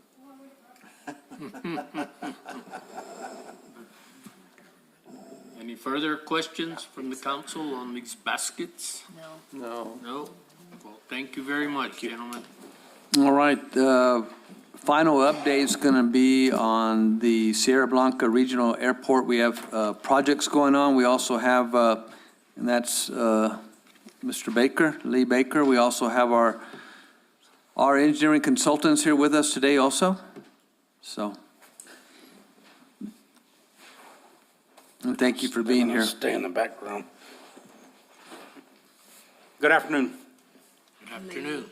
So first thing we got going on, we were working on a new terminal design. So I have, he was up there. Casey. I'm right here. Can everybody hear me? Yep. He's with Gensler. He's our architect and design firm for the terminal. And he's gonna give us a little update on what we're working on and show us some pictures of what our new concept design is looking like. And just a statement on what this process has done. prior to these pictures that are going to come up, there was a group that was assembled. The mayor had identified myself, Lee, Eddie, and a couple of others that have been reviewing a process for the terminal, the redevelopment of the terminal and possible advancement with most of the items that you all have been updated on as far as possible enhancements to the airport. What this is going to cover is feedback from the group and areas that were identified for that possible progress. So here you go, Casey, go ahead. Yeah, thank you. So I'm really excited to be here with you all today to show you what we've been working on for the last couple months. So what you're going to see here is just a conceptual design for Sierra Blanca Regional Airport. And so we really believe in the airport being the first and last impression of your community for both visitors and residents alike. So we really take it seriously to discover a sense of place of that community. And again, just take it really seriously as we begin designing the airport. So this slide shows some guiding principles that we use as the backbone for decision making and just discovering, again, that sense of place. So the first is honoring spiritual lands. So when the Mescalero Apache originally inhabited the area, Sierra Blanca was obviously a big symbolic landmark that they were drawn to and honor still today. The second is trying to create a rustic yet elevated experience. So really that's trying to blend some of the more traditional Southwest vernacular and then giving it a touch of elegance and elevating it to have a little bit more of a modern feel. The third guiding principle is nature's playground. So you guys have a lot of events that happen year round. So the Xterra or the Ironman, but then a lot of people really visit here for all the outdoor activities like biking, hiking, skiing, outdoor concerts, festivals, hunting, fishing. It's really quite a vibrant area. And then the last is wild and untamed. So that harkens back to the spirit of the Wild West, but also some of the wild horses that are roaming around town constantly, and then some of the horse racing that's evident at Ruidoso Downs. And just the overarching statement that we like in the upper right-hand corner is trying to create a destination that feels like home.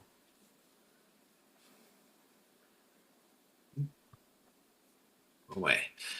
And then when we take those guiding principles and start applying them to the building, these are several of the things that we're starting to consider. So creating some textured masonry to be that rustic elevated guiding principle. This humble material can really be expressed in a variety of ways. So you'll see in the design that there's some moments of taking that masonry and perforating it or corbelling it and just doing a lot of exciting, fun things with something very simple and humble.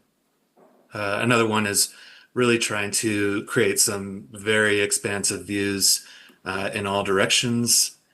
Another one would be trying to create some natural warmth. So bringing in, whether it's mass timber or the image you see here is a latia ceiling, which is a traditional Southwestern style ceiling.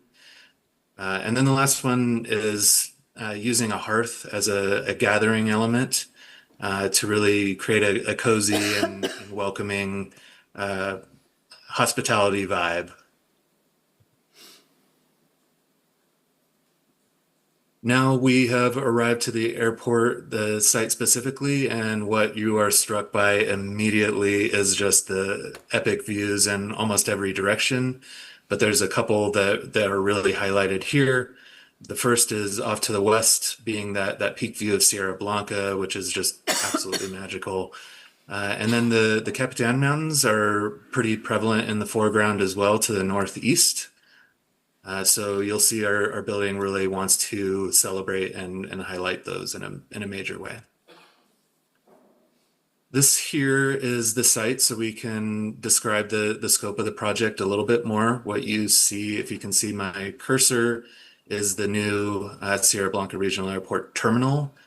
And then we also, there's a red dashed line that shows the perimeter of the site that we're dealing with. So we are including a lot of extra parking, both long-term and short-term, and a little extra for employee parking. But then we're also trying to create a curbside experience, and again, emphasize that first impression as you arrive to be something really welcoming and announce its presence. Out of the scope of the project, but something we are considering on the site is a future hangar footprint. So again, it's not part of this project, but we're trying to plan for the ability in the future to build that.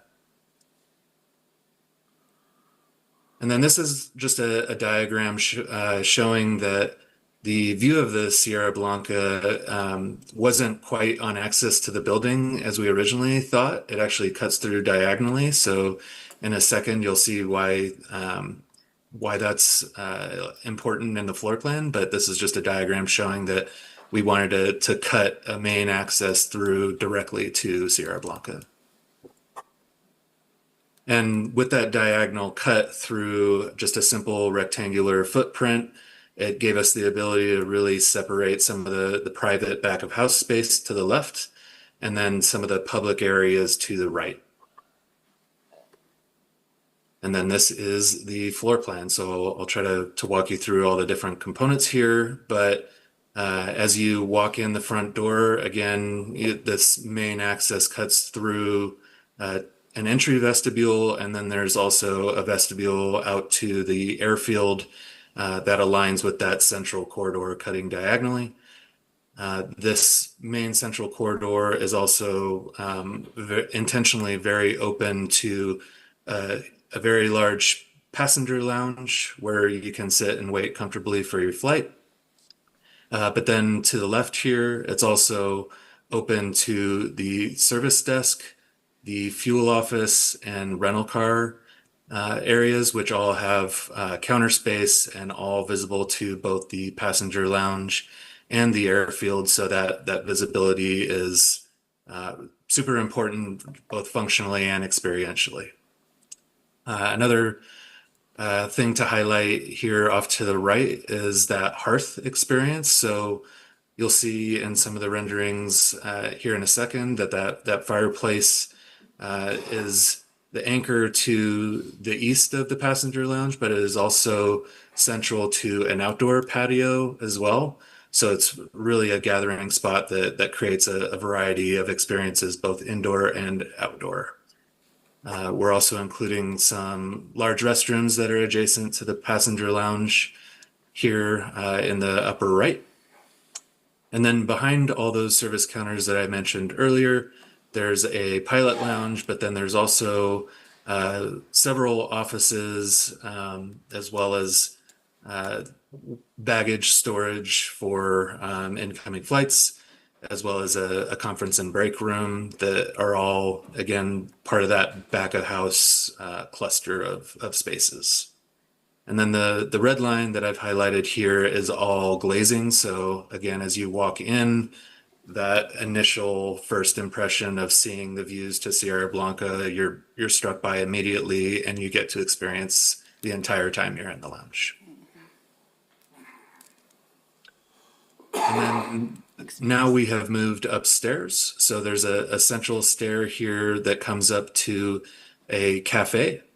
And then off to the left, there's also a large conference area that can be used for private events, or any of the users of the facility day to day can use that as well. And surrounding the perimeter of this enclosed space is a large patio. So there's one large patio to the left that serves the conference function, but then there's a large cafe to the right that serves for the cafe. So this is an outdoor, but you'll see in the renderings, it's a covered space by a trellis above. But we see this as a multi-function patio. So it could be for a cafe, it could be events that you're having that has a stage adjacent to it. But we see this being a very impactful space that could be used by local businesses. So if you're wanting to come to this cafe for breakfast, lunch, or dinner, we could be using this space in a variety of ways, not just as an airport. We see it as an asset to the community year round. Casey, Yes, is there an elevator in that building? there is. So this elevator is right here adjacent to the stairs. So right as you walk in, you could use the elevator immediately. So that is where it's located. Okay, thank you. Of course. So this is, if you're in the parking lot, looking at the front of the building. So you can see Sierra Blanca off in the distance, but this is where you start getting an idea of the massing of the building. So that first level is that masonry that I was describing earlier as a humble material, but when you zoom in, you'll see we've used it in a variety of ways. Then the glass box that's kind of tucked in behind it is what's enclosing that second level, but we're also making slivers in that masonry mass down low to, again, just highlight a lot of views, bring in a lot of natural daylight, and just create pleasant spaces throughout the terminal. And then you also get a first glimpse of that trellis above the masonry lower level that is trying to create a warm but light expression on the top to counterbalance that heavier mass down below. And now we have flipped to the airfield view. So we're standing on the apron, looking at a flight just arriving, but you see that stretch of glazing that I pointed out earlier that sees into the passenger lounge.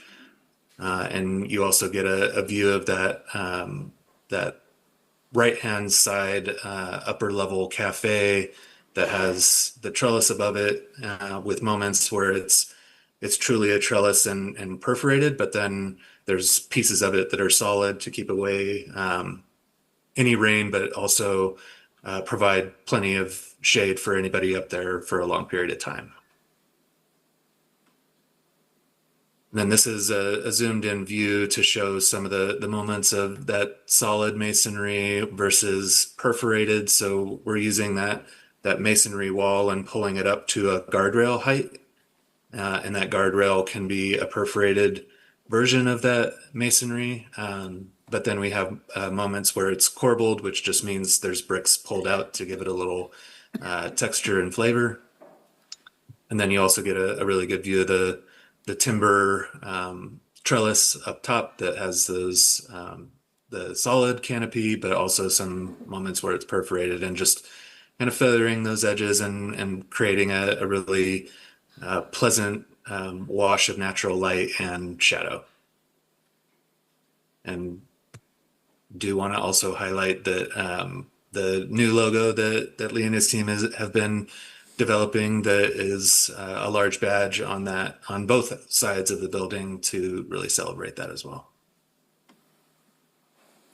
And now we have moved inside the building. So this is as if you have just walked in the front door. This is the experience you're welcomed with. You can see the stair to the left going up to that cafe space. So you're immediately intuitively aware that there's more up there. If you're not here for the airport and you just want to go straight upstairs, it's super convenient and easy to get there. But you can also see that whether it's the service counters or the lounge or the views beyond, everything is meant to feel very inviting and open to all the different functions. So it's a really intuitive space. And then this is stepping in a little further, so you get a glimpse of the entire lounge, but then that hearth beyond, as well as the outdoor patio, even beyond that. And then this view is just a little closer to show the hospitality vibe we're trying to achieve and really make people comfortable and want to hang out here. If you have a delay you may even not be aware of it because it's just a pleasant space to come and hang out and spend some time in. And you also see the view of if you're sitting in these soft seating areas, you can actually see through the hearth to the outdoor patio beyond. So it's a two-sided hearth. So whether the weather is cooperating or not, you get to experience that gathering hearth. And this is a similar view, and it might be worth highlighting the Latia ceiling on some of these views. That is that traditional Southwestern style of ceiling.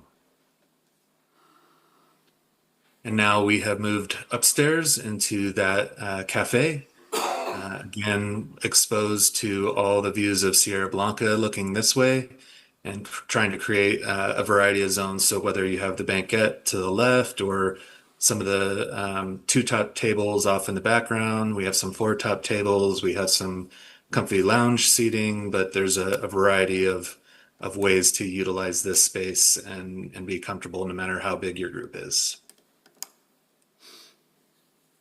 And this would be if you're standing in that exact same spot, but you turn around and you have the views of the Capitan Mountains. You get a little bit of that stage feel. So if it's a event or something where you really want to use the space in a different way, this is trying to highlight that function.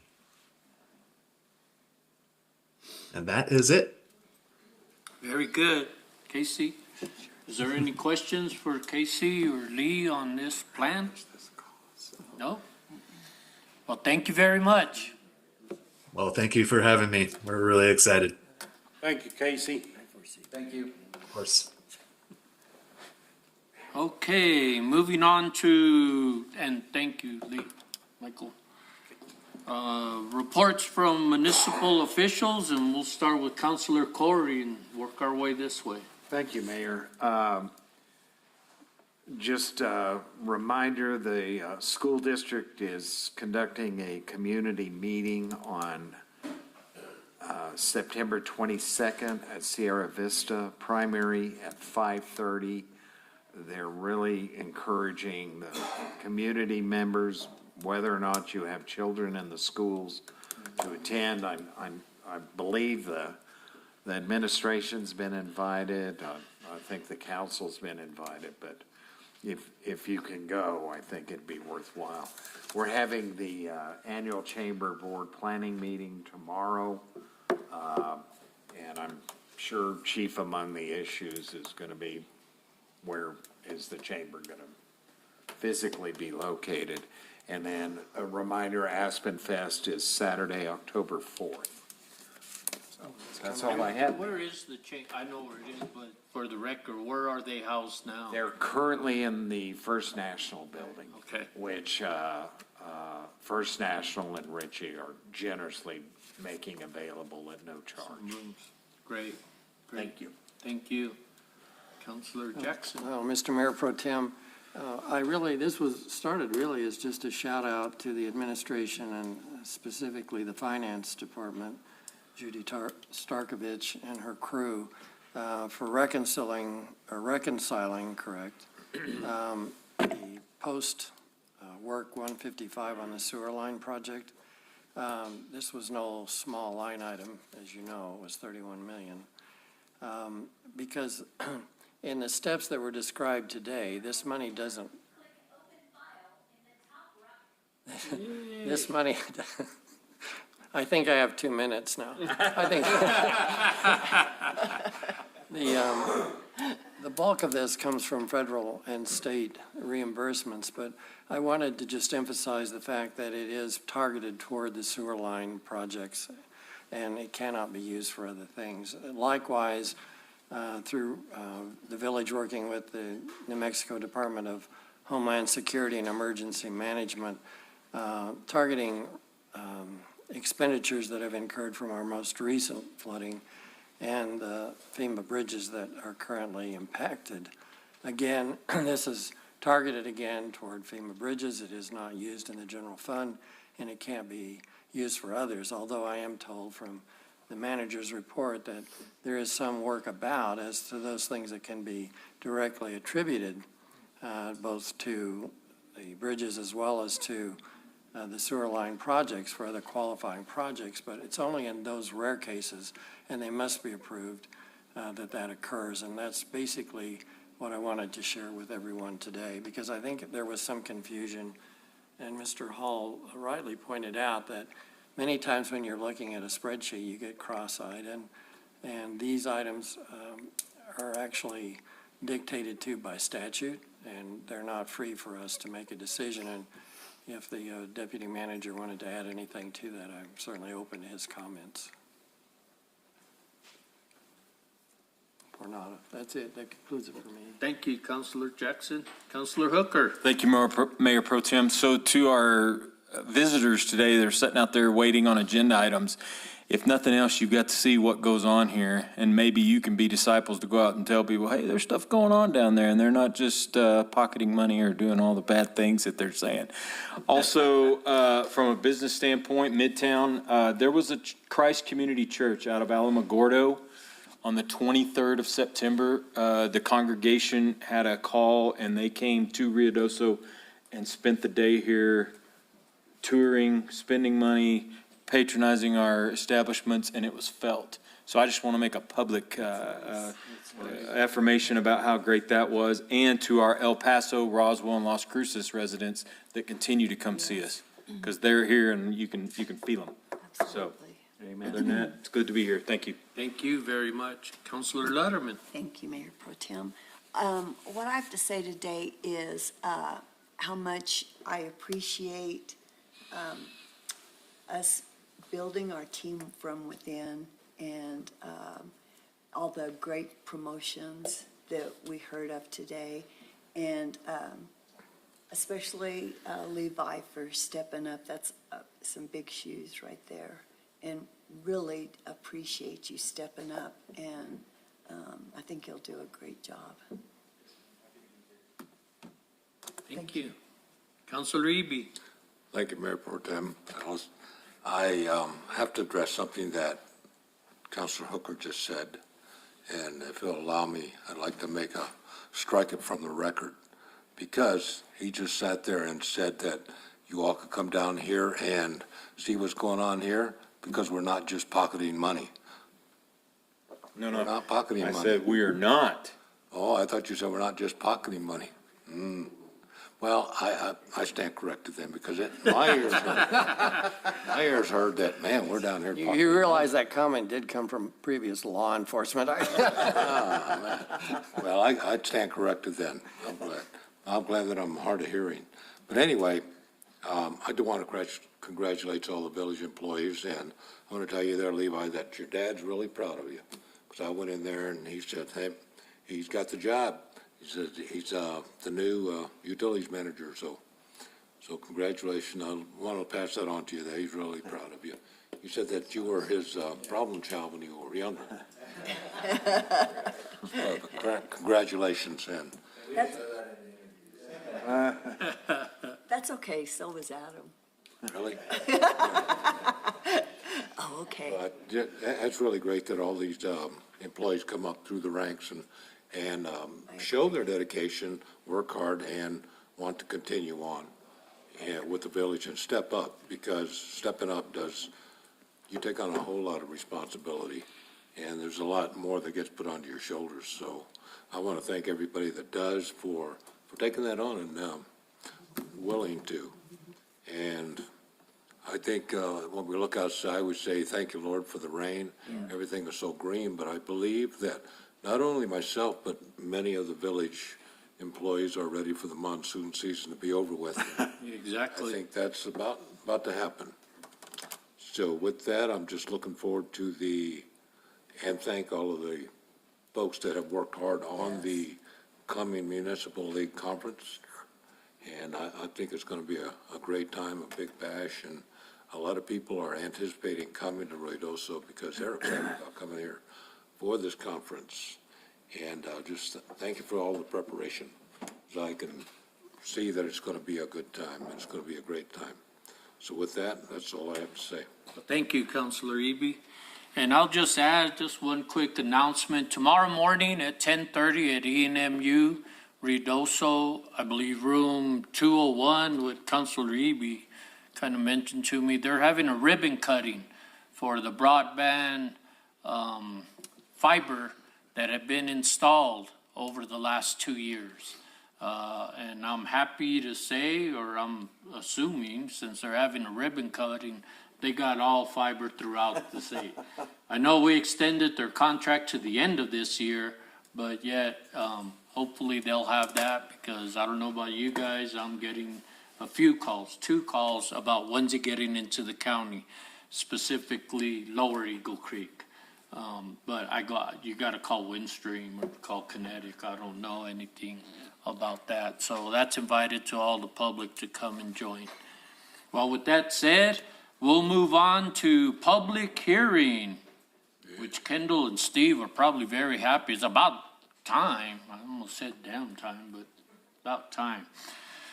Item number 1, public hearing for consideration of a Restaurant B beer, wine, and spirit liquor license with on-premise consumption only with patio service for Grill Caliente located at 2800 Sutter Drive, Ruidoso, New Mexico. Mayor Pro Tem, I'd like to make a motion. I gotta have a open, Oh, that's right. all that I'm getting out of part of and whack. stuff, so, at this time, I'll open up the public hearing for the public or any comments to be made for the record.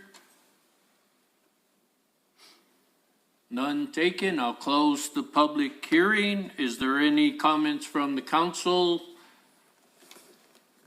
No. Madam Clerk, did we get any correspondence, email, phone calls, letters? Mayor Pro Tem and Council, so the clerk's office did receive the application from Grill Caliente, and as required, we published the notice of this public hearing. We published it in the Albuquerque Journal on August 1st, 2 times in Ruidoso News, August 7th and 21st, and the clerk's office to date did not receive any opposition. Okay, well, thank you very much. Now I'll entertain a motion. All right, Mayor Pro Tem, I'd like to make a motion to approve Restaurant B beer, wine, and spirits liquor license with on-premises consumption only with patio service for Grill Caliente located at 2800 Sutter Drive, Ruidoso, New Mexico. Second. Got a motion and a second. Roll call vote, please. Councilor Eby? Councilor Eby? He said aye. Oh, Councilor Letterman? Aye. Mayor Pro Tem Salas? Aye. Councilor Hooker? Aye. Councilor Jackson? Aye. Councilor Corey? Aye. Thank you very much. Item number 2, public hearing. Public hearing for consideration of a small brewer off-site liquor license, off-site location liquor license for Lost Hiker Brewing Company located at 2356 Sutter Drive, Ruidoso, New Mexico. And with that item, I'll open it up to public input, as this is a public hearing. Yes, you got to come up and introduce yourself and. Raise your right hand. Yep, raise your right hand and, no, not really, just state your name and thank you. Jennifer Brewer, and I work next door, and I miss my neighbors. They're always friendly, and hearing the laughter and everything next door, so I think it needs to be approved. Thank you. Thanks, Jennifer. Any other comment? I forgot to mention about TV Land last time. Is there anybody online raising their hand or, nope? Okay. Well, I'll close the public hearing. Does the council have any comment or? Mayor, I move approval of the small brewer off-site location liquor license for Lost Hiker Brewing Company located at 2356 Sutter, Ruidoso, New Mexico. Second. We have a motion and a second. Roll call vote, please. Councilor Corey? Aye. Councilor Jackson? Aye. Counselor Hooker. Aye. Mayor Pro Tem Salas. Aye. Counselor Letterman. Aye. Counselor Eby. Great. Can't wait to get there now. I should postpone the rest of the meeting and we can all march over There there. you go. We're only that quick. Yeah.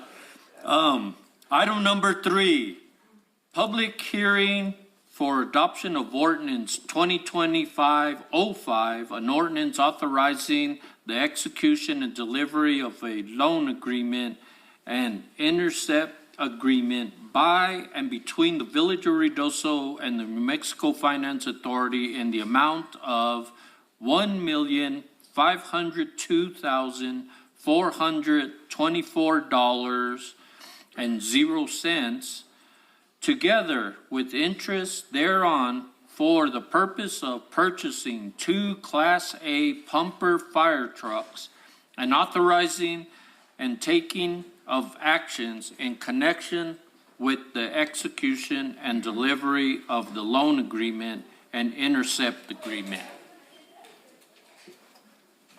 Miss Judy. Mr. Chief Hall, better where's Chief at? Well, he's always wanting something. I know it. Yeesh. You want to talk? Or you want me to talk? You can talk. Mayor Pro Tem, councilors, as you know, this past year, we had paid off the loan for the Fire Plus trucks. That was from some time ago, so this freed up some monies for Mr. Cade, Chief Cade, to go and purchase some more pumpers. It'll be the same facet. He is allotted each year a fire marshal allocation, which now is about 640? 40. So what'll happen is the annual debt service payment for the trucks will be automatically swiped off the top of the allocation and sent to NMFA for payment, and then he'll get the remaining funds. In addition to the monies that we're getting on the loan, we have to do a cash match, and in the item description, it's not 200,000, it's actually 250,000 that we have to match of our own money.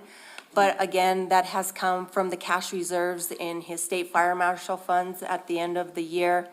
He had like 800,000, so the money is included in that money, plus he's gonna be able to buy some other trucks out of that same 800,000. Chief, were these the trucks we approved a few months ago?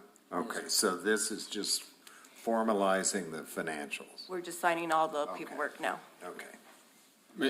If I Go may, right ahead. so when you say that, you've got 2 different funds, which I used to call LEPF, you've got your fire protection fund, but then you also have this other one that's bigger. We're not robbing your, I need to get bunker gear, I need to get this stuff fund. This is strictly for trucks. So Right. his state fire marshal fund is just like your LEPF fund. Okay, cool. That he gets money that can only be used on certain items, depending on what state statute allows him to buy. Right. One of the allocations that you can do is you can use it as payment for loan to get equipment. But what I'm saying, you're not gonna be going short for the next 2 or 3 years to do this. So it'll take an intercept, it'll take that right off the top, it's gonna take some out of my fund, because I only have one fund. I don't have 2. Oh, I see, Okay, I see what you're okay. saying. So the money that she was referring to, the 250 and stuff, that was a rollover from last year's that we Right. used to do that. So, does that answer it? Yeah, I So just they'll wanted to take make sure. Like 90,000 or 100,000, depending on what the actual amortization schedule is, they'll take that off the top of his 600. Okay. Thank you. Appreciate that. Any other questions? I move to approve the adoption of ordinance 2025-05. Second. Does Got a it motion have and to a- be that you open it up for public? Oh, I forgot to open it up for public hearing. Does anyone want their house to burn down? I'll open it up now for public input or hearing to receive any comment from the audience or on TV land or. No? Okay, now I'll close the public hearing. Now I'll make the motion to approve the adoption of ordinance 2025-05. Second. Got a motion and a second. Roll call, please. Mayor Pro Tem Salas. Aye. Counselor Letterman. Aye. Counselor Eby. Aye. Counselor Hooker. Aye. Counselor Jackson. Aye. Counselor Corey. Aye. All right, thank you very much, Chief. Thank you. Good job. We're gonna take about a 10-minute break right quick, so come back whatever 10 minutes is at.